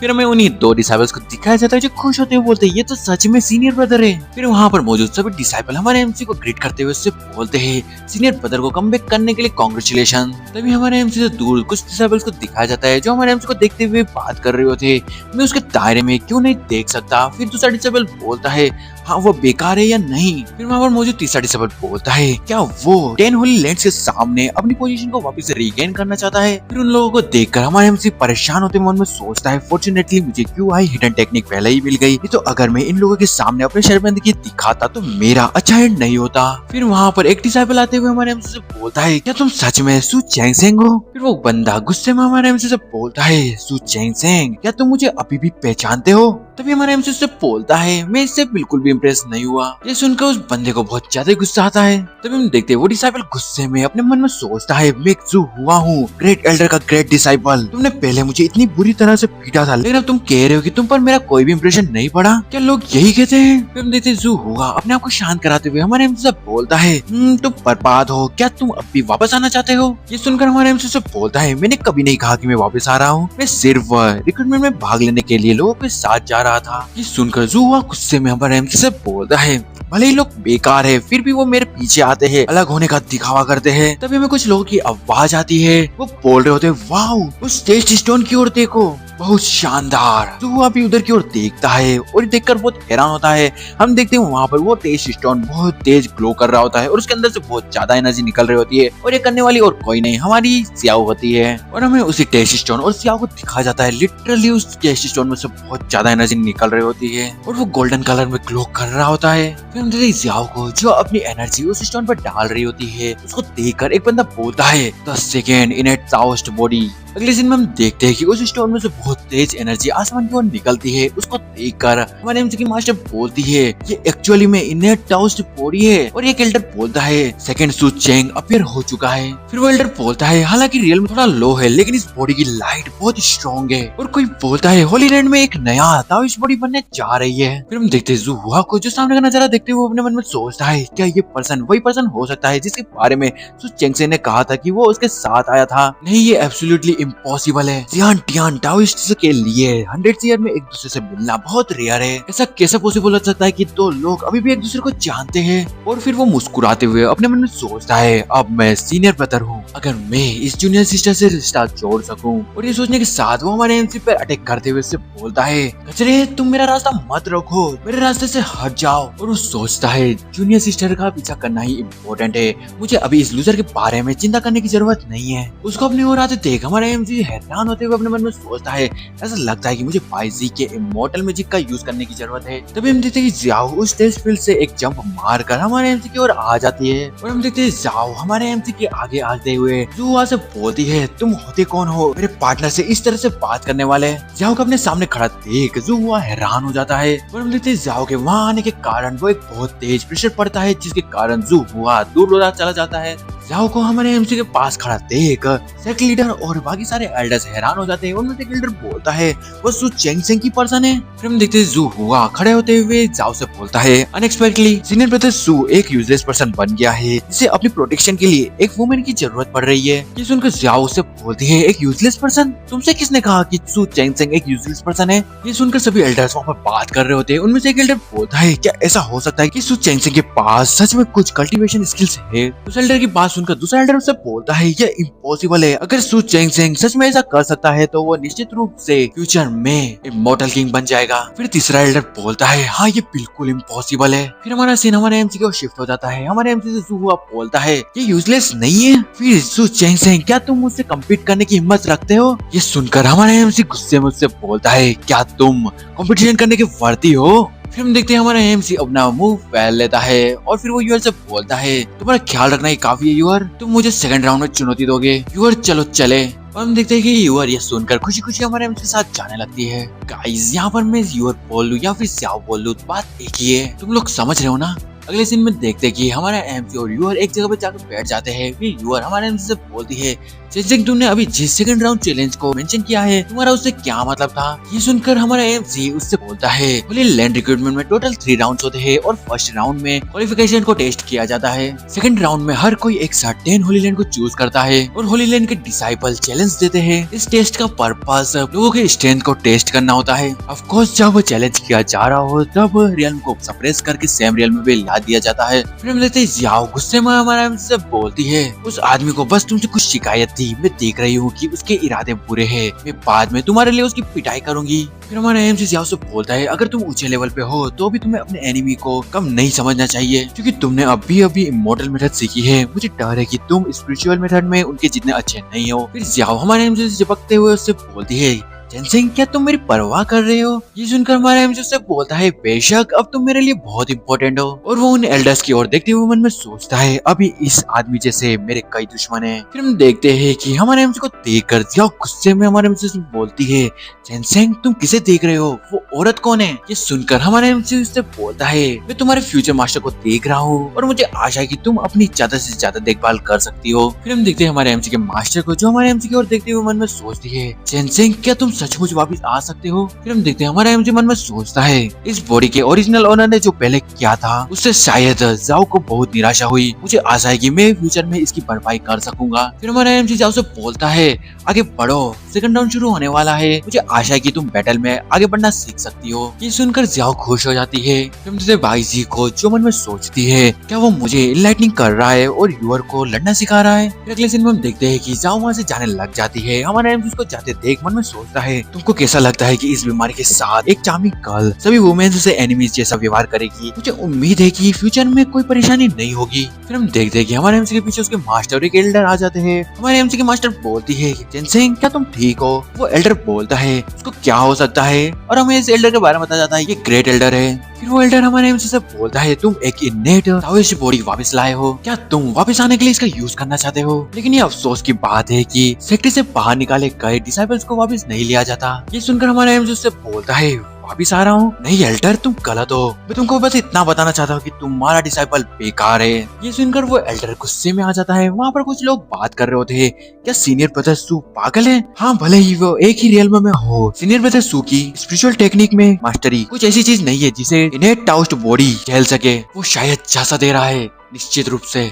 फिर हमारा एमसी वहीं पर ही बैठ जाता है। वो एल्डर हमारे एमसी से बोलता है हाँ मैं देखना चाहता हूँ कि वो लड़की कितनी काबिल है। फिर हमारा सीन जाओ की ओर शिफ्ट हो जाता है। वहाँ पर एक एल्डर हमारे जाओ से बोल रहा होता है माफ करना मैं जाओ शू अब ज्वाइन होने के लिए किस होली लैंड को चुनना चाहती है? ये सुनकर जाओ बोलती है सुप्रीम स्वॉर्ड सेक्ट। फिर हम देखते हैं जू हुआ वहाँ आते हुए जाओ से बोलता है मैं जू हुआ ताई शांग सियांग सेक्ट का डिसाइपल चुनौती देने आया हूँ। जिसको देखकर शिव से बोलती है हाँ मैं तुम्हारे आने का ही इंतजार कर रही थी, बकवास करना बंद करो और लड़ना शुरू करो। फिर हम देखते हैं कि जू हुआ अपनी एनर्जी को एक्टिवेट करते हुए जाओ पे अटैक करते हुए उससे बोलता है सू चेंगसेंग अपना ख्याल रखना, जिस पर्सन को तुम पसंद करते हो वो कूड़े से अलग नहीं है। ये सामने का नजारा देखकर ऑडियंस में से कोई बंदा बोलता है उसने एक्चुअली में 3 स्वॉर्ड टेक्निक का यूज करा, क्या ये रूल्स के अगेंस्ट नहीं है? दूसरा बंदा बोलता है हाँ ये स्वॉर्ड टेक्निक स्वॉर्ड मोमेंटम को कंटेंस करती है जिसका यूज फाउंडेशन एस्टेब्लिशमेंट रियल्म के लोगों द्वारा नहीं किया जा सकता। और कोई बंदा बोलता है ध्यानशैंग स्वॉर्ड सेट गेम डिसाइपल की मेंटेलिटी अनएक्सेप्टेबल है। हाँ तुम हारने से बहुत डरते हो। उसको अपनी ओर आते देख जियाओ बोलती है वो मुझे मारना चाहता है। फिर हम देखते हैं भाई जी वहाँ आते हुए शिव से बोलती है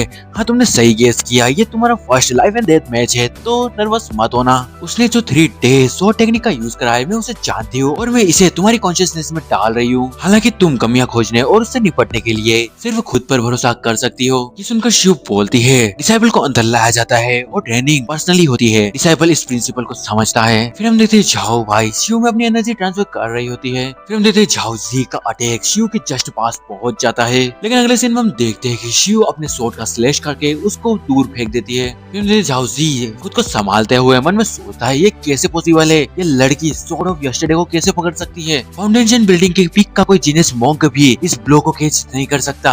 झाओ को देखकर बाइजी मन में सोचती है हालांकि यूर के पास प्योर ब्लड है, लेकिन आल्सो उसके पास एक एक्सीलेंट टैलेंट भी है, लेकिन मेरी स्वॉर्डमैनशिप की अंडरस्टैंडिंग अभी भी कमजोर है। मैं सिर्फ रेजिस्ट कर सकती हूँ, डैमेज नहीं दे सकती। फिर शिव कुछ देखकर एकदम हैरान हो जाती है और हमारा सीन हमारे एमसी की ओर शिफ्ट हो जाता है। हम देखते हैं हमारा एमसी वो कल्टीवेशन कर रहा होता है, उसके एनर्जी के कारण वहाँ पर आसपास बहुत सारी स्पेशल स्वॉर्ड बन जाती है और चीजें देखकर वहाँ पर लोग दूर भाग रहे होते हैं और वो वहाँ पर कल्टीवेट करते हुए मन में सोचता है वेनरेबल बाई जी ने एक्चुअल में 3 डेज स्वॉर्ड टेक्निक्स झाओ शिव को सिखाई, क्या ब्लेसिंग है। इसका मतलब भाई इसने वो टेक्निक कॉपी कर मारी। हमारे एमसी को इस तरह देखकर वहाँ पर सभी लोग हैरान हो जाते हैं। हम देखते हैं शिव और हमारे एमसी के मास्टर को ये देखकर खुश हो रही होती है। फिर कोई बोलता है सु चेंग सेंग ने तुरंत को रियलाइज करा ये 3 डेज स्वॉर्ड मास्टर का पैंथम है। क्या सु चेंग सेंग सुहुआ के मूव को देखकर 3 डेज स्वॉर्डमैनशिप ऐसे ही सीख गया इस टैलेंट के साथ? क्या ये मॉन्स्टर है? हम देखते हैं हमारे एमसी के पीछे एक मास्टर का भी होलोग्राम बन जाता है और वो बोलते हैं क्या ये वही है जो सारे लॉस को समझ सकता है? फिर हमारा एमसी आंखें खोलता है और बोलता है यूर में पहले से ही 3 days sword technique, yesterday sword, today sword and तुम्हारे स्वॉर्ड को जानता हूँ। मैंने जो कहा उसके अकॉर्डिंग उसने अपनी स्वॉर्डमैनशिप तोड़ दी है। फिर हम देखते हैं शिव अपना एक बेहतरीन सा लुक देते हुए हमारे एमसी से बोलती है ठीक है मैं तुम्हारी बात सुनूंगी, मैं उसे बताऊंगी कि मेरा पार्टनर कितना औसम है। फिर हम देखते हैं झाओ जी हमारे एमसी के पीछे से स्नेक अटैक करते हुए उससे बोलता है मुझे ये कहने में शर्म नहीं है, आज मेरी स्वॉर्ड को देखो। फिर शिव झाओ जी पे अटैक करने के लिए आगे बढ़ जाती है। हमारा एमसी उससे बोलता है 3 डेज स्वॉर्डमैनशिप, स्वॉर्ड आज स्ट्रॉन्ग है, लेकिन शेंगजिया की पोजीशन में एक वैकेंसी है। यही सुनकर शिव आगे जाते हुए हमारे एमसी से बोलती है हाँ। तभी हम देखते हैं कि शिव झाओ जी के अटैक को ब्लॉक कर लेती है। ये देखकर झाओ जी हैरान होते हुए मन में सोचता है लानत है ये 3 डेज स्वॉर्ड टेक्निक की कमियों को कैसे जान सकती है, और वो शिव पे अटैक करते हुए सोचता है ये जरूरी एक अंधी बिल्ली रही होगी जिसने मरे हुए चूहों को मारा होगा। फिर हमारा एमसी मुस्कुराते हुए बोलता है स्वॉर्ड की पावर वीक है और स्पिरिचुअल एनर्जी के टर्नओवर को एडजस्ट करना डिफिकल्ट है, अगर लेवल इनफ नहीं होगा तो स्पिरिचुअल एनर्जी इसे मेंटेन करने के लिए फोर्सिबली सिमुलेट हो जाएगी। फिर हम देखते हैं यू झांग जी पर एक तगड़ा अटैक कर देती है और वो उस पर अटैक करते हुए आगे की ओर बढ़ जाती है। तभी अगले सीन में हम देखते हैं कि झाओ जी नीचे अपने घुटने के बल जमीन में बैठ जाता है, उसके हाथ से उसकी स्वॉर्ड भी गिर जाती है और उसको बहुत सारे कट्स आ जाते हैं, यानी बहुत सारी इंजरी हो गई है और इसके साथ वो ये मैच हार जाता है। तभी हम देखते हैं उसके पास कोई आता है और उससे बोलता है स्पिरिचुअल एनर्जी को जबरन सिमुलेट करने की कीमत तुम्हारे पूरे शरीर को गंभीर दर्द है, मैं यूर को हर जगह तुम्हारी खामियों पर हमला करने दूंगा। इस तरह के दर्द को कई बार बढ़ाना इस समय एहसास होना चाहिए,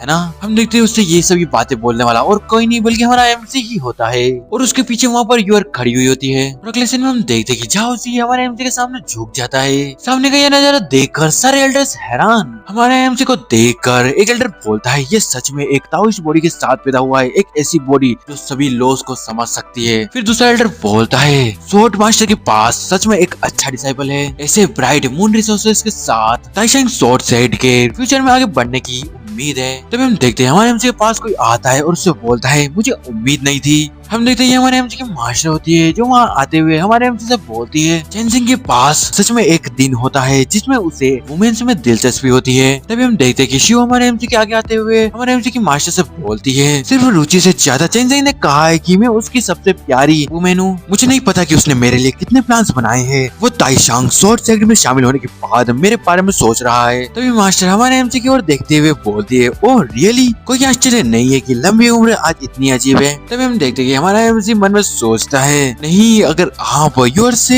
बात करना अगर जारी रखोगे तो आपको परेशानी हो सकती है। तभी हमारा एमसी यूर से बोलता है यूर हम पहले अपनी आइडेंटिटी रजिस्टर क्यों नहीं कराते थे, और घबराते हुए मन में सोचता है किसी भी स्थिति में पहले उन्हें अलग करना बेहतर होगा। तभी वहाँ पर कोई बोलता है Taiqing holy land holy god Li Qing Su Cheng Seng को श्रद्धांजलि देने आए। Qianji holy land holy god Qianzhu Su Cheng Seng को श्रद्धांजलि देने आते हैं। Yao Guan holy land holy god Li Luo Su Chensen को श्रद्धांजलि देने आए और इसी के साथ हम देखते हैं ये कुछ लोग आसमान से नीचे की ओर उतर रहे होते हैं। उनको देखकर वहाँ मौजूद लोग बात कर रहे होते हैं। Oh my God, ordinary time में होली कोर्ट्स को देखना कठिन है, लेकिन आज यहाँ बहुत सारे होली कोर्ट्स है। एक बंदा बोलता है अलविदा अलविदा, वे सभी यहाँ सु चेंसेन के लिए है। ये सब देखकर हमारा एमसी परेशान होते हुए मन में सोचता है, क्या मैंने आज होली मास्टर की लेयर में चूना खोप दिया है? तभी उनमें से एक गॉडेस हमारे एमसी से बोलती है, सु चेंसेन क्या तुम ताई किंग होली ब्लेंड में हमारे साथ शामिल होने के इच्छुक हो? ये देखकर हमारा एमसी बिल्कुल हैरान। तभी हम देखते हैं उन गॉड्स में से एक टकला सा बंदा आते हुए हमारे एमसी से बोलता है, फेलो दाविस्ट ली, सु चेंसेन स्पष्ट रूप से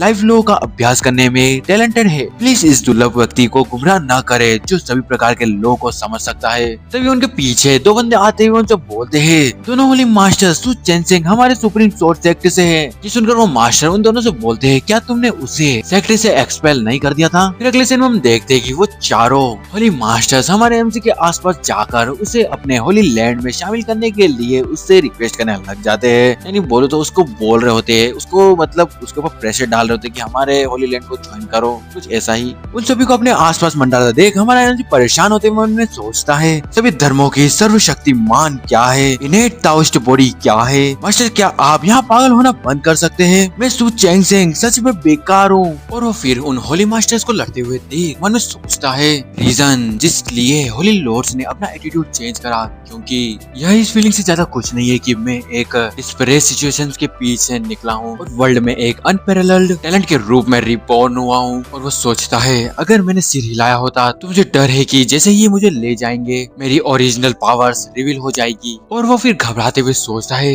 अगर चाओशू को पता चला कि मैं उससे झूठ बोल रहा था तो ये बहुत बुरा होगा। तब हम देखते कि वो टकला मास्टर हमारे एमसी के पास आके उससे बोलता है, छोटे दोस्त तुम क्या सोचते हो? ये सुनकर हमारे एमसी हैरान होते हुए उससे बोलता है, हाँ आपने क्या कहा? फिर वो मास्टर हंसते हुए बोलता है, अगर सु चेंसेन एग्री है तो मैं 1000 लोग और छोटे दोस्त को 1000 मशीन की सीक्रेट टेक्निक देना चाहूंगा। ये सुनकर बाकी मास्टर्स हैरान होते हुए मन में सोचते हैं, ये आदमी बहुत चालाक है, कौन नहीं जानता कि 1000 सीक्रेट मेथड सिर्फ अगले होली लॉर्ड को ही पास की जा सकती है। वह सच में लोगों को दिलों को रिश्वत देता है। ये सुनकर हमारे एमसी बोलता है, मुझे लगता है कि तभी वहाँ पर मौजूद मास्टर में से एक मास्टर बोलता है, ये सिर्फ अगले होली लॉर्ड की पोजीशन है, क्या ये बहुत वैल्यूएबल नहीं है? जब तक कि चेंसेन इच्छुक है मैं अब होली लॉर्ड के रूप में अपना पद छोड़ता हूँ। फिर दूसरी होली लॉर्ड भी बोलती है, मैं तुम्हें फेरी वेपन्स देने के लिए तैयार हूँ। फिर तीसरी होली लॉर्ड बोलती है, मैं सु चेंसेन को होली लैंड के सभी रिसोर्सेज देने के लिए तैयार हूँ। उन सभी होली मास्टर्स की ये बातें सुनकर हमारा एमसी वहाँ पर परेशान हो रहा होता है। ये सभी होते देख जियाओ बोलती है, लानत है, सु चेंसेन मेरा एकमात्र प्यार है, मैं उन्हें इसके लिए लड़ने कैसे दे सकती हूँ? तभी वाइजी जियाओ से बोलती है,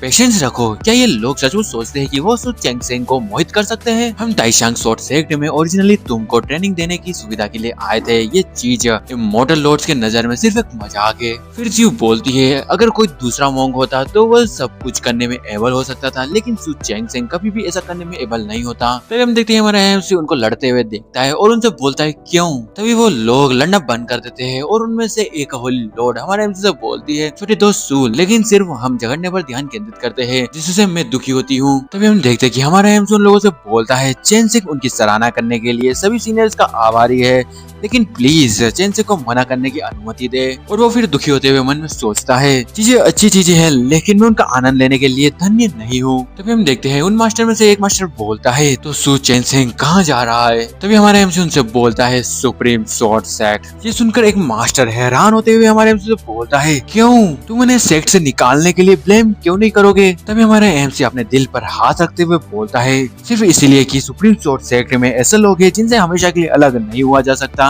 ये सुनकर जियाओ और हमारे एमसी की मास्टर खुश हो जाती है। तभी हम देखते हैं जियो हमारे एमसी को देखते हुए मन में सोचती है, मैं सच में चेंसेन की सबसे प्यारी पर्सन हूँ। हमारे एमसी को देखकर बाईजी सोचती है, मैं जानती थी कि सु चेंसेन डेफिनेटली मॉडल चीजों का तिरस्कार करने में मेरा जैसा ही था। हम देखते हैं हमारे एमसी को जो मन में सोचता है, कुल मिला के मैं सुप्रीम सोर्ड सेक्ट से फैमिलियर हूँ। दूसरी ओर supreme sword sect 10 holy lands में से पहला है। अगर तुम टाइड हग पर स्विच करना चाहते हो तो पॉसिबली ये बेटर होगा। हमारे एमसी की बात सुनकर भाई सुप्रीम सोर्ड सेक्ट सेट के डिसाइबल्स के तो अलग ही हरकतें चल रही होती है। तभी हम देखते हैं वो दोनों डिसाइबल हमारे एमसी के पास में आ जाते हैं। उनमें से एक डिसाइबल रोते हुए हमारे एमसी से बोलता है, चेनसेंग, पिछली शिकायत के बावजूद आप बहुत उदार हो, आप सच में हमें शर्मिंदा करते हैं। ताइशंग जियानगोंग, अरे नहीं, वे डायनेस्टी में आपका होना देश के गौरव की बात है। उनकी बातें सुनकर हमारे एमसी बोलता है, दरअसल मैं इतना ग्रेट भी नहीं हूँ। दोस्तों यहाँ पर कहीं पे सुप्रीम सोर्ड सेक्ट बोला है और तो कहीं पर ताइशंग सोर्ड सेक्ट बोला है, तो अगर मैं दोनों में से कुछ भी बोलूं तो दोनों बात एक ही है ना। तभी हम देखते हैं हमारे एमसी का ये नेचर देखकर वो होली लॉर्ड खुश हो जाते हैं और एक होली लॉर्ड ताली बजाते हुए हमारे एमसी से बोलता है, हम्बलीज, और फिर वो वहाँ से जाते हुए बोलते हैं, सु चेनसेंग, तो फिर उस मामले में किस्मत से दोबारा मिलेंगे। तभी हम देखते हैं कि वो लॉर्ड वहाँ से जाने लगते हैं और उनमें से एक लॉर्ड दूसरे लॉर्ड से बोलता है, दो इनेट ताओइस्ट बॉडीज में से सु चेनसेंग वो है जो सभी लॉस को समझ सकता है। इस रिक्रूटमेंट मीटिंग में ताइशन सोर्ड सेक्ट ने डिसाइपल और प्रेस्टीज दोनों जीते। तभी हम देखते वो लेडी होली लॉर्ड उनसे बोलती है, आज जो हुआ की घटना के कारण ताइशन सोर्ड सेक्ट को प्रेस्टीज की हानि उठानी चाहिए थी और सु चेनसेंग को खोने के कारण डायनेस्टी द्वारा अब उसका कोई महत्व नहीं रहा। अब सिचुएशन पलट गई है और आवाज भी तेज हो गई है। यह सच में लोगों को बहुत सोचने पर मजबूर करती है। तभी वो टकला मास्टर बोलता है, इसलिए क्या यह सब सुप्रीम सोर्ड सेक्ट की होली लेडी की पोजीशन फिर से एस्टेब्लिश करने के लिए किसी ने जानबूझकर किया है? ये सुनकर वो लेडी बोलती है, यहाँ तक कि होली लॉर्ड ने भी यह साजिश रचने का साहस किया। और वो हमारे एमसी को देखकर बोलते हैं, हमने सच में इसे कमा का। हम देखते हैं हमारा एमसी थोड़ा निराश होते हुए मन में सोचता है, अफसोस, एक यूजलेस मैन के मॉडल के ढेर में लौटना और एक मेमने के भेड़िए के झुंड में शामिल होने के बीच कोई अंतर नहीं है। मैं बस तुम्हें गले लगाना चाहता हूँ और एक निकम्मा यंग मास्टर बनना चाहता हूँ। यह इतना कठिन क्यों है? तभी हम देखते हैं कि एक एल्डर झाओ के पास आते हुए उससे बोलता है, प्लीज मिस झाओ, आप अपनी आइडेंटिटी रजिस्टर कराने के लिए मेरे साथ सुप्रीम सोर्ड सेक्ट में आए। उसके बाद हम देखते हैं कि झाओ हमारे एमसी को पकड़कर उससे बोलती है, चेनसेंग, मैं वापस जाऊंगी और वापस आ जाऊंगी। तभी हमारे एमसी को उसके पीछे से कोई बोलता है, चेनसेंग, मास्टर तुम्हारे अच्छे इरादे को समझती है। हम देखते हैं ये हमारे एमसी की मास्टर होती है जो वहाँ आते हुए हमारे एमसी से बोलती है, तुमने अपना वेल्थ और टैलेंट को छुपाया और बहुत बदनामी झेली। यह सब मास्टर को एल्डर्स की काउंसिल के सामने अपनी प्रेस्टीज स्टेब्लिश करने और मास्टर की पावर और प्रेस्टीज को स्टेबलाइज करने में मदद करने के लिए है ना।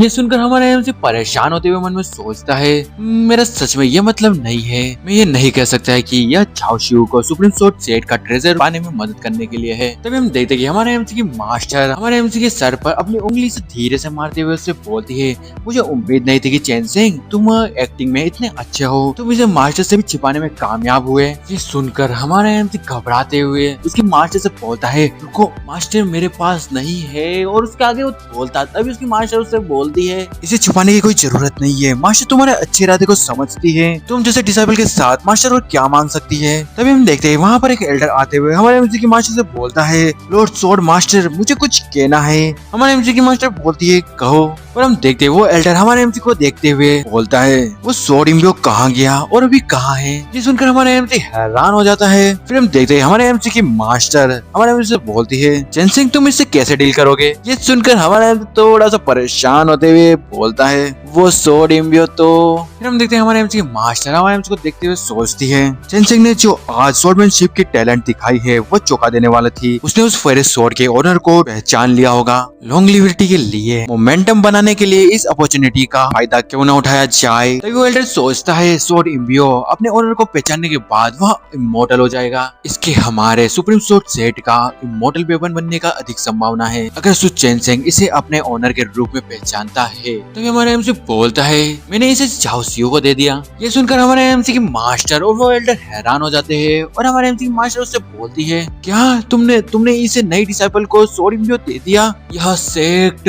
तभी हमारा एमसी उनसे बोलता है, वो सोर्ड इम्बियो ने झाओ शिउ को अपने मास्टर के रूप में रिकॉग्नाइज कर लिया है। वो दोनों एक दूसरे के हार्ट से अच्छे से कनेक्ट हो गए हैं। आपको उसके बारे में फ्यूचर में चिंता करने की कोई जरूरत नहीं है। हमारे एमसी के कहने के बाद उन तीनों के बीच वहाँ पर सन्नाटा छा जाता है। फिर वो एल्डर बोलता है, झाओ शिउ ऑलरेडी मेरे ताइशांग सोर्ड सेट का डिसाइपल है और सोर्ड इम्बियो ने उसे अपने मास्टर के रूप में रिकॉग्नाइज कर लिया है। उसकी कल्टीवेशन फ्यूचर में लिमिटलेस होगी। फिर हमारे एमसी की मास्टर हमारे एमसी को देखते हुए मन में सोचती है, सो क्या सूट चैन सिंह इतनी टेरिफाइंग स्वॉर्डमैनशिप टैलेंट को खुद से पोजेस करता है? चैन सिंह, तुमने कितनी स्ट्रेंथ को छुपा रखा है। तभी हम देखते हैं वहाँ शिव आते हुए और खुश होते हुए हमारे एमसी से बोलती है, चैन सिंह तुम और मैं अब एक ही सेक्टर में हैं। ये सुनकर हमारे एमसी से बोलता है, बहुत बढ़िया। और वो मन में सोचता है, और अभी से मेरी सुप्रीम स्वॉर्ड सेक्ट में सेफ्टी पूरी तुम पर डिपेंड करती है। अगले सीन में हम देखते हैं कि हमारा एमसी उसके मास्टर से बोलता है, मास्टर अब हमारा समय हो चुका है, हमें वापस से सेक्टर में जाना चाहिए। और वो मन में सोचता है, रातें लंबी है और सपने बहुत है, अगर मैं नहीं गया तो मुझे यकीन है कि बाद में कुछ और होगा। ये सुनकर हमारे एमसी की मास्टर उनसे बोलती है, हालांकि रिक्रूटमेंट अभी एंड नहीं हुआ है, ताई शांगजियांग कोंग ने आज पहले से काफी सुर्खियां बटोली है, अब वापस जाने का समय हो गया है। और वो मन में सोचती है, मुझे उम्मीद नहीं थी कि तुम जो हमेशा से एक प्ले बॉय रहे हो, सच में जानते हो कि जब वह चीजें अच्छी हो जाए तो कैसे हार माननी है। ऐसा लगता है कि सुप्रीम स्वॉर्ड सेक्ट का कोई सक्सेसर है। तो ये मास्टर वहाँ से जाते हुए उनसे बोलती है, वर्चुअल बोर्ड त्यान क्वीन के भीतर रुकी है, मेरे साथ आओ। तभी हम देखते हैं कि शिव हमारे एमसी का हाथ पकड़ते हुए उससे बोलती है, इमोर्टल। और वो उसके हाथ को थोड़ा टाइटली पकड़ते हुए उससे बोलती है, मेरे साथ चलो। ये सब देखकर हमारा एमसी थोड़ा शर्माते हुए उससे बोलता है, शिव तुम बहुत करीब हो। ये सुनकर शिव उससे बोलती है, तुम्हें किस बात का डर है, तुम मेरे फियांसी हो। और फिर वो हमारे एमसी से बोलती है, मैं डेफिनेटली स्ट्रॉन्ग बनूंगी जब तक हम तुम्हारे कहे अनुसार साथ नहीं रह सकते। ये सुनकर हमारे एमसी बोलता है, तो फिर चलो। तभी हम देखते हैं कि हमारे एमसी मास्टर पलटते हुए हमारे एमसी से बोलती है, वैसे चैन सिंह मैं सेक्ट में तुम्हारी वापसी के बारे में सेठ को पहले से इन्फॉर्म करने की प्लानिंग कर रही हूँ। अच्छी बात है कि तुम सबके सामने अपने सीनियर ब्रदर के रूप में अपना रुतबा वापस से स्टेब्लिश कर सकते हो। तभी हमारे एमसी जोश उसकी मंच से बोलता है, कोई जरूरत नहीं है। ये सुनकर हमारे एमसी के मास्टर उससे बोलती है, लेकिन इसका चैन सिंह से कुछ लेना देना है, तुम्हारी प्रेस्टीज मिटा दी गई है। ये सुनकर हमारे एमसी उससे बोलता है, मैं अपने पर्सनल लाभ के लिए हर किसी की ट्रेनिंग का समय कैसे बर्बाद कर सकता हूँ। इससे भी ज्यादा आपको प्रेस्टीज जैसी कोई चीज खुद ही वापस प्राप्त करनी होगी, तो चाहे आप कितने भी पॉपुलर क्यों ना हो, तो यह सिर्फ एक एम्प्टी शेल बनकर रह जाएगा। अगर मैं बहुत सारे ब्लाइंड डिसेबल्स को अपडेट कर लूँ तो मैं बहुत परेशानी में पड़ जाऊंगा। तभी हम देखते हैं भाई सी बाहर आते हुए जी से बोलती है, तुम क्या सोचती हो? तब हम देखते हैं जीव हमारे एमसी से बोलती है, ये ऑब्वियसली एक एक्सक्यूज है।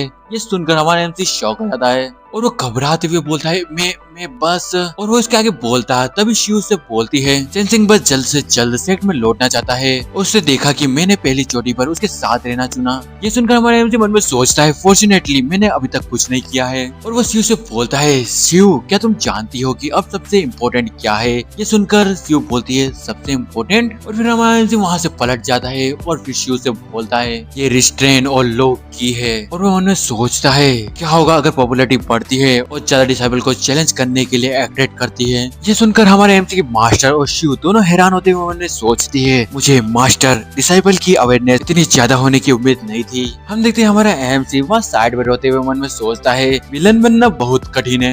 अगले दिन हम देखते हैं कि वो एक बहुत बड़ी पहाड़ी के कोने पर खड़े होते हैं। हम देखते हैं वहाँ पर एक बहुत बड़ी शिप आती है। फिर हमारे एमसी की मास्टर जियो से बोलती है, हालांकि डेंचिंग स्वॉर्ड कल्टीवेटर एक सांस में हजारों मील की दूरी तय कर सकती है, लेकिन सड़क पर इसका यूज करना वास्तव में बर्बादी है। इसलिए लोग आमतौर पर बाहर जाते समय ट्रांसपोर्ट के साधन के रूप में इस प्रकार की वर्चुअल बोर्ड का यूज करते हैं। ये सुनकर जियो उससे बोलती है, अच्छा ऐसा है। फिर हम देखते हैं हमारे एमसी को, जो जियो को देखते हुए मन में सोचता है, मुझे उम्मीद नहीं थी कि स्वॉर्ड सेक्ट की फ्यूचर इम्प्रेस इतनी छोटी लड़की की एक्सप्रेशन दिखाएगी। तभी हमारा एमसी उसके मास्टर से बोलता है, मास्टर चाओ शिव ने अभी अभी एक हार्ड बैटल झेली है और उसे अच्छे आराम की जरूरत है। अगर करने के लिए कुछ नहीं है तो हम नए डिसेबल के रूप में लास्ट राउंड में जाएंगे। ये सुनकर शिव मन में सोचती है, जल्दी रूम में वापस जाओ, अगर मेरी हिडन एनर्जी मेथड फेल हो गई तो मेरी ट्रू कल्टीवेशन इमीडिएटली डिस्कवर हो जाएगी। वो मेरे बारे में सोच रहा है, वो मेरी केयर करता है, वो मेरे लिए रियल है। तभी हमारे एमसी की मास्टर से बोलती है, दरअसल वो खुद को न्यू कमर कहते हैं, बस इतना ही, तुम जाओ और आराम करो, जब हम सेक्ट में पहुंचेंगे तो मैं तुम दोनों को इन्फॉर्म करने के लिए किसी को भेजूंगी। फिर हम देखते हैं हमारे एमसी शिव का हाथ पकड़ते हुए उसे अंदर ले जा रहा होता है और बोलता है, चलो अंदर। ये सुनकर शिव बोलती है, ठीक है। तभी वो किसी को देखकर हैरान हो जाता है और वो सामने की ओर देखते हुए सोचता है, जो हुआ क्या करना चाहता है।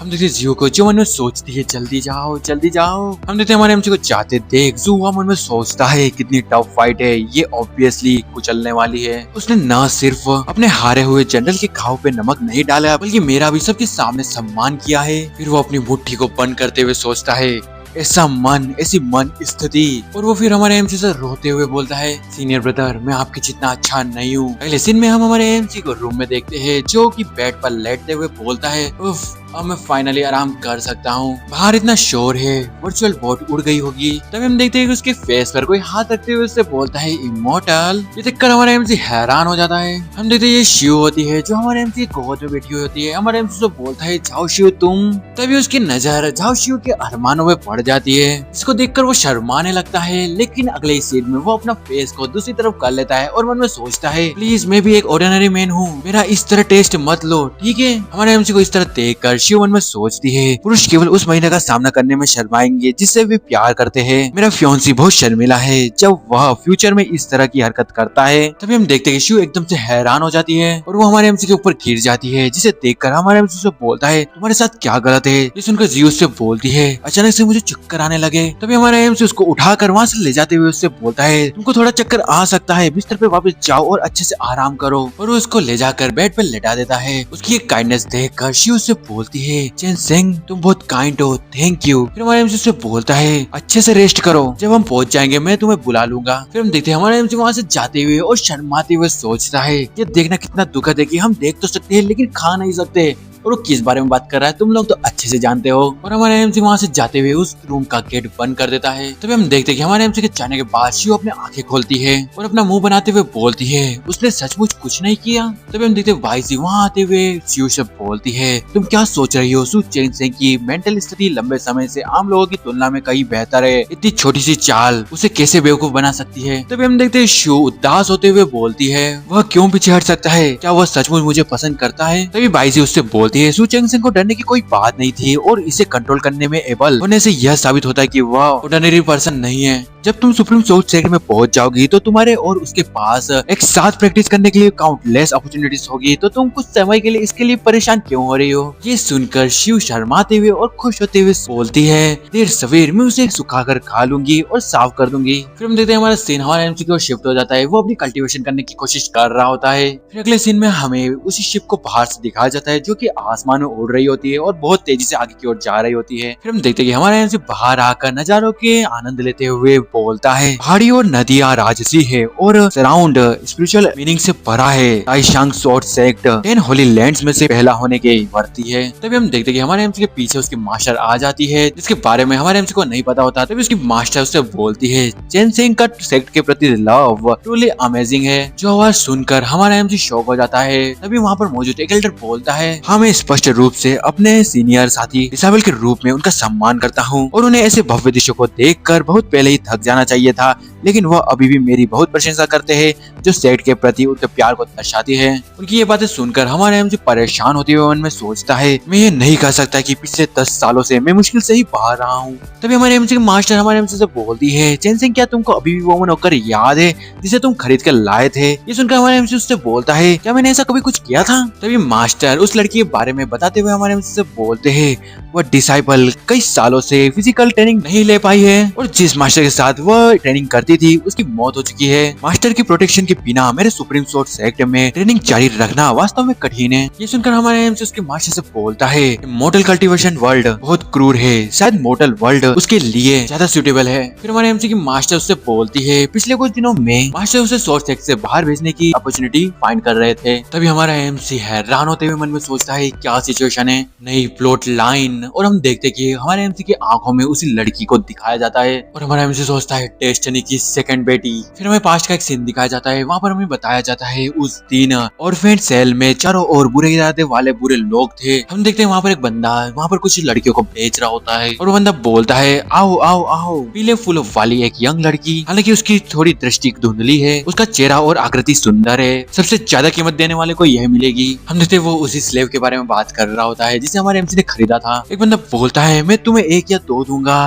दूसरा बंदा बोलता है मैं तुम्हें 10 टेल्स पे करूंगा, तीसरा बंदा बोलता है मैं तुम्हें 15 टेल्स पे करूंगा, कोई बोलता है 20। फिर मैं बताया जाता है जब तक कि वो सडनली अपीयर ना हो गया। हम देखते हैं वो हमारा एमसी होता है जो वहाँ आते हुए से ही बोलता है मैं तुम्हें 500 टेल्स पे करूंगा। ये कीमत सुनकर वहाँ पर सभी लोग हैरान हो जाते हैं। तब हम देखते हैं कि हमारा एमसी उस लड़के के पास जाते हुए उससे बोलता है क्या तुम मुझे फॉलो करोगी, मैं तुम्हें बेस्ट इमोर्टल गेट पर ले जाऊंगा और पर्सनली टीच करूंगा कि प्रैक्टिस कैसे करते हैं। तभी हमें वो लड़की बताती है मैंने ओरिजिनली सोचा था कि वह परोपकारी होगा जिसने मुझे विपरीत परिस्थितियों में अपना भाग्य बदलने का अवसर दिया। फिर हम देखते कि हमारा एमसी उस लड़की को जमीन पर फेंक देता है और फिर हमारा एमसी गुस्से में एक इविल लुक देते हुए उस लड़की से बोलता है, मैं बस यही सोचता हूँ कि दूसरे को जो पसंद है उसे छीन लेना मजेदार है। क्या तुम सचमुच सोचती हो कि तुम मेरे डिसाइपल हो? बेवकूफों का सपना। फिर वो लड़की बताती है इनडायरेक्टली वो एक तुच्छ विलन है जो दूसरों के साथ खिलौने जैसा व्यवहार करता है। उसने मुझे शॉर्ट सर्किट में छोड़ दिया और हर तरह का अपमान सहा। खुद की प्रोटेक्शन करना।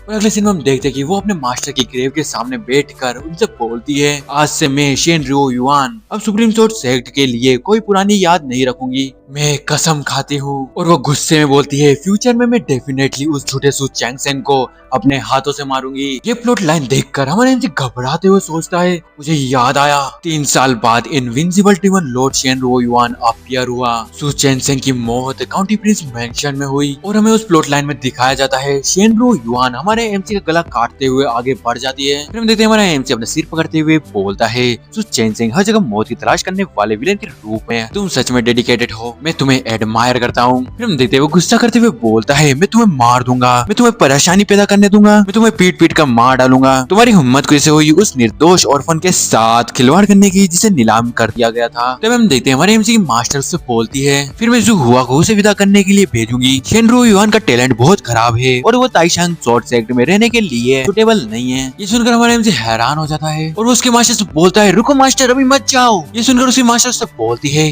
क्या हुआ? तभी हमारा एमसी उससे बोलता है, मास्टर मैंने इस बारे में सोचा और मुझे महसूस हुआ कि इस मामले पर अभी भी सोचने की जरूरत है। और वो मन में सोचता है, अगर आपने उसे सच में जाने दिया तो बस अपने डिसाइबल की लाश लेने की प्रतीक्षा करे। फिर हमारे एमसी की मास्टर उससे बोलती है, क्या सोचना है? फिर हमारे एमसी उसकी मास्टर से बोलता है, हम मॉन्क्स में से बहुत से ऐसे लोग हैं जो देर से अवेकन होते हैं। अगर एक जरा सी भी गलती के कारण हम कोई सा टैलेंट खो देते हैं तो क्या ये सुप्रीम सोर्ड सेक्ट के लिए लॉस नहीं होगा? और वो मन में सोचता है, दुनिया में कई डीमन मास्टर्स है जो मुसीबत में है, लेकिन तुम्हारे प्रीशियस डिसाइपल को चाकू मारा जाना बहुत बड़ी बात है। ये सुनकर हमारे एमसी की मास्टर से बोलती है, मुझे उम्मीद नहीं थी कि चेंजिंग शॉर्ट सेट के लिए इतना कंसीडर्ड होगा, इसलिए मैं तुम्हारी इच्छाओं का पालन करूंगी और कुछ समय के लिए इस मामले को अलग रख दूंगी। ये सुनकर हमारा एमसी मन में सोचता है, प्लॉट लाइन वापस से नहीं दिखी, ऐसा लगता है कि डिजास्टर कुछ समय के लिए अवॉइड हो गया है। और वो अपना माथा पकड़ते हुए सोचता है, एनीवे चलो और पहले शेनरियो युआन के टच में रहते हैं। डिमन गॉड को पूरे दावई कल्टीवेशन वर्ल्ड में कम्पीट करने में केवल 3 साल लगते हैं। अगर वो इस थाई को गले लगाता है तो क्या ये डबल इंश्योरेंस नहीं होगा?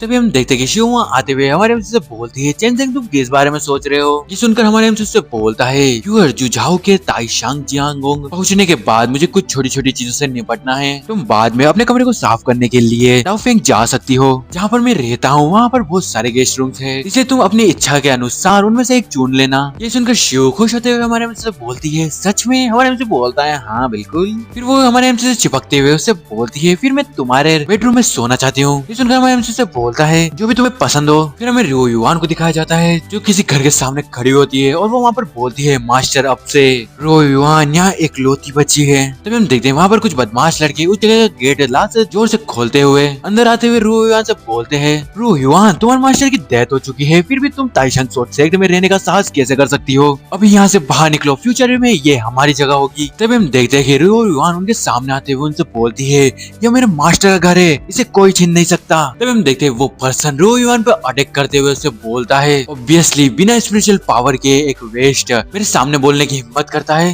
कहाँ से जिस पर्सन ने रियो युआन पर अटैक करा है जरा उसको गौर से देखो, मेरे को समझ में नहीं आ रहा है लड़का है कि लड़की, तुम्हारी नजरें कहाँ पर हैं? फिर हम देखते हैं उस बंदे के अटैक के कारण रियो युआन जमीन पर गिर जाती है। फिर वो बंदा रियो युआन से बोलता है, शेनरियो युआन क्या तुम जानती हो कि सीनियर ब्रदर वापिस आ चुके हैं और अब वो और ज्यादा क्रिपल नहीं है? हमारे एमसी के बारे में सुनकर रियो युआन मन में सोचती है, क्यों मेरे मास्टर क्यों चले गए जो मेरी इतनी केयर करते थे, और वो कमीना अभी भी जिंदा है जिसने मुझे मेरे हाल पर छोड़ दिया था। अगर वो नहीं होता तो मुझे यहाँ पर धमकाया नहीं जाता। तभी हम देखते हैं वो बंदा रियो युआन के बाल पकड़ते हुए उससे बोलता है, ये मत सोचना कि सीनियर ब्रदर तुमको यहाँ बचाने के लिए वापिस आएंगे। सीनियर ब्रदर हेवन का प्राउड मैन है, तुम्हारे जैसा कूड़े का टुकड़ा कभी भी इसके वर्दी नहीं होगा। ये सुनकर रियो युआन बोलती है, मैंने नहीं। और वो उनमें सोचती है, मैं बस अच्छे से जीना चाहती हूँ, तुम लोग मेरे साथ ऐसा व्यवहार क्यों करते हो? ऐसा इसलिए था क्योंकि मैं अंधी थी और मैंने गलती से उस कम्युनिटी पर भरोसा कर लिया था, जिसके कारण मैं अपनी इस प्रेजेंट सिचुएशन में पहुंच चुकी हूँ। अगर मैं ट्रेनिंग कर सकती हूँ,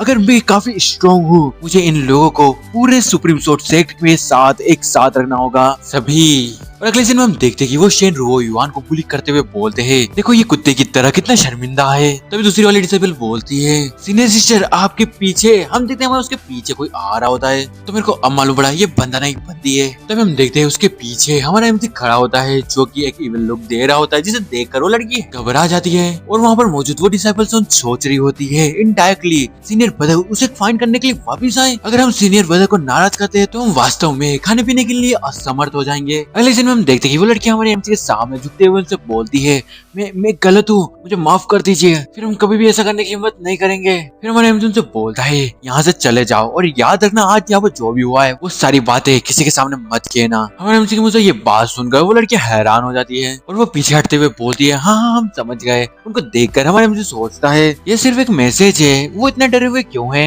फिर हम देखते हैं वो लड़की बाहर जाने के बाद दूसरी लड़की से बोलती है, मुझे क्या करना चाहिए, मुझे समझ नहीं आ रहा। सीनियर ब्रदर इस कचरे को फाइंड करने के लिए यहाँ वापस क्यों आए। ये सुनकर दूसरी लड़की बोलती है, हाँ हीरो ने मे को बचाया, ये इस सेटिंग में नहीं है और उसने हमसे ये भी कहा है कि इस इंसिडेंट को बाहर स्प्रेड नहीं करना।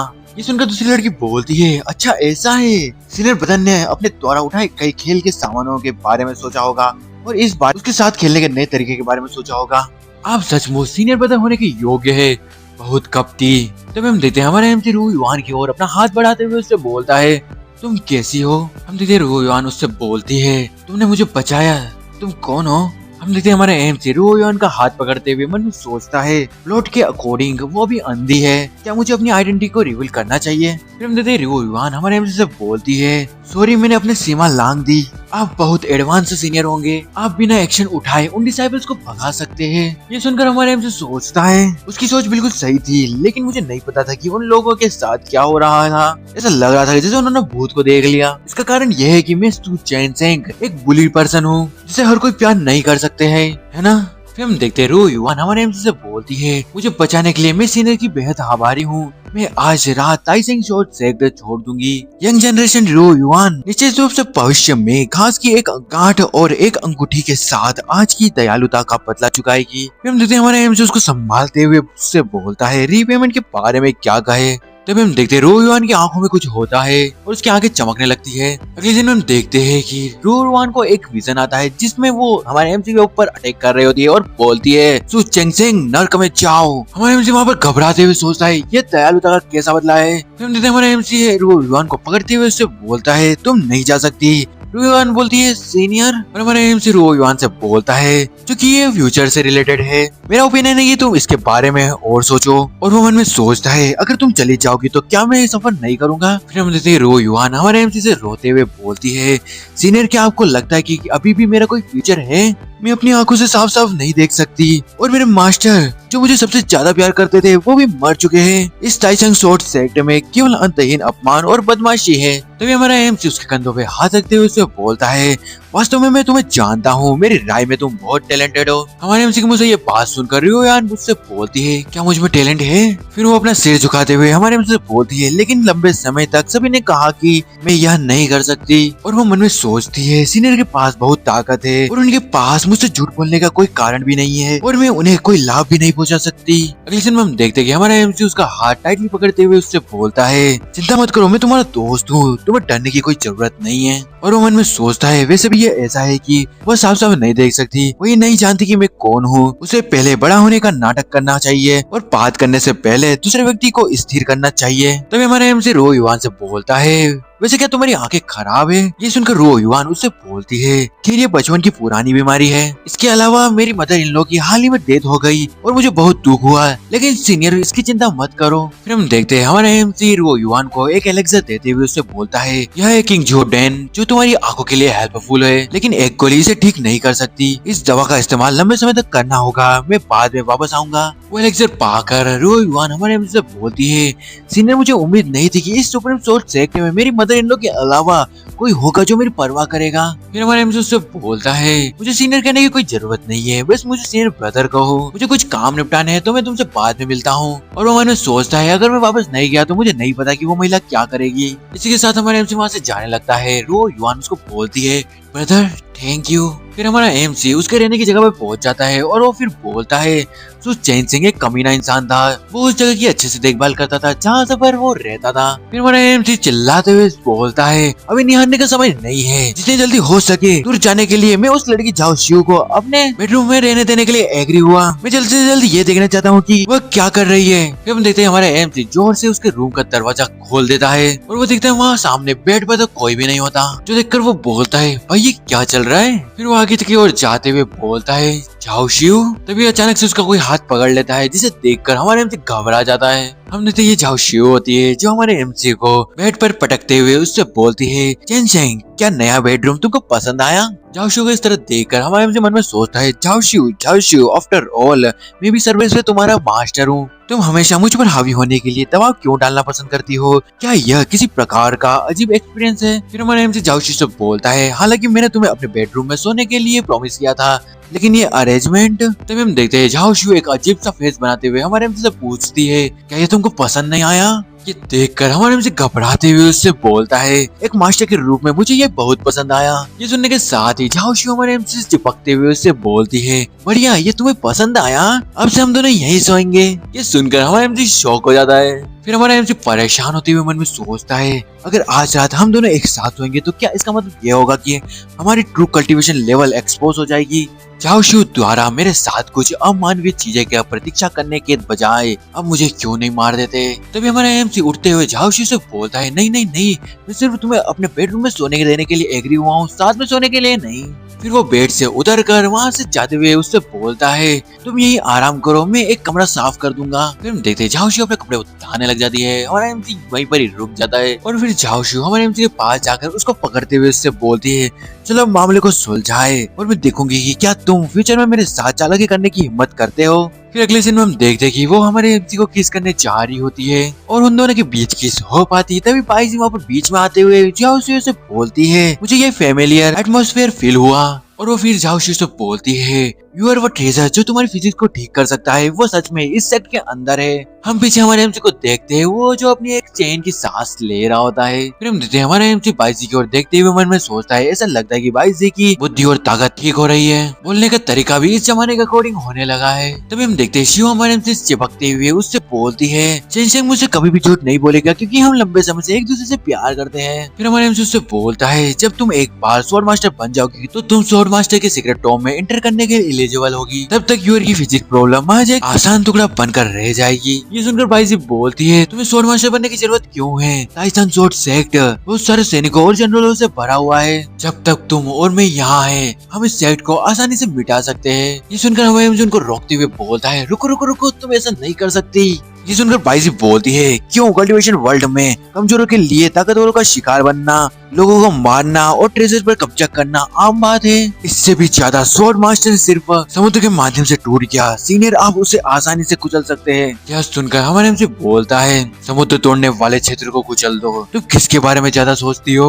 और वो मन में सोचता है अगर मैं सच में एक्शन लेता हूँ तो क्या यह रिवील नहीं हो जाएगा कि मैं बेकार हूँ। फिर हमारे एमसी उन दोनों से बोलता है इस मामले पर अभी भी विचार करने की जरूरत है और प्रक्रिया का अभी भी पालन किया जाना जरूरी है। और वो मन में सोचता है मुझे क्या करना चाहिए, बाईजी का ये आइडिया ड्रॉप आउट करवाने के लिए मैं क्या कर सकता हूँ। फिर देखते बाईजी शिव से बोलती है हमें इस पर और ज्यादा सोच विचार करना चाहिए। फिर बाईजी सोचती है मैं समझती हूँ ये कारण और भी प्रभाव होना चाहिए, कारण और प्रभाव को परेशान करना और हेवन की सिगरेट्स को नुकसान पहुंचाना ये डेफिनेटली हमें नुकसान हो जाएगा। फिर बाईजी हमारे एमसी से बोलती है जैसा कि एक सीनियर से उम्मीद की जा सकती है विचारशील, लेकिन मैंने बहुत कम सोचा। उसे इस तरह देख हमारे एमसी मन में सोचता है उसे क्या दिक्कत है, मुझे क्या दिक्कत है। फिर अगले दिन में हम देखते कि बाईजी झाओ को शिव को वहाँ से ले जाते हुए हमारे एमसी से बोलती है ये जूनियर झाओ को अपने दायरे को स्थिर करने के और जितनी जल्दी हो सके स्वॉर्ड मास्टर की पद पर चढ़ने के लिए ले जाएगी। वो डेफिनेटली अपने सीनियर के इरादों पर खरी उतरेगी। झाओ शिव को वहाँ पर बोल रही होती है रुको मैंने नहीं कहा है।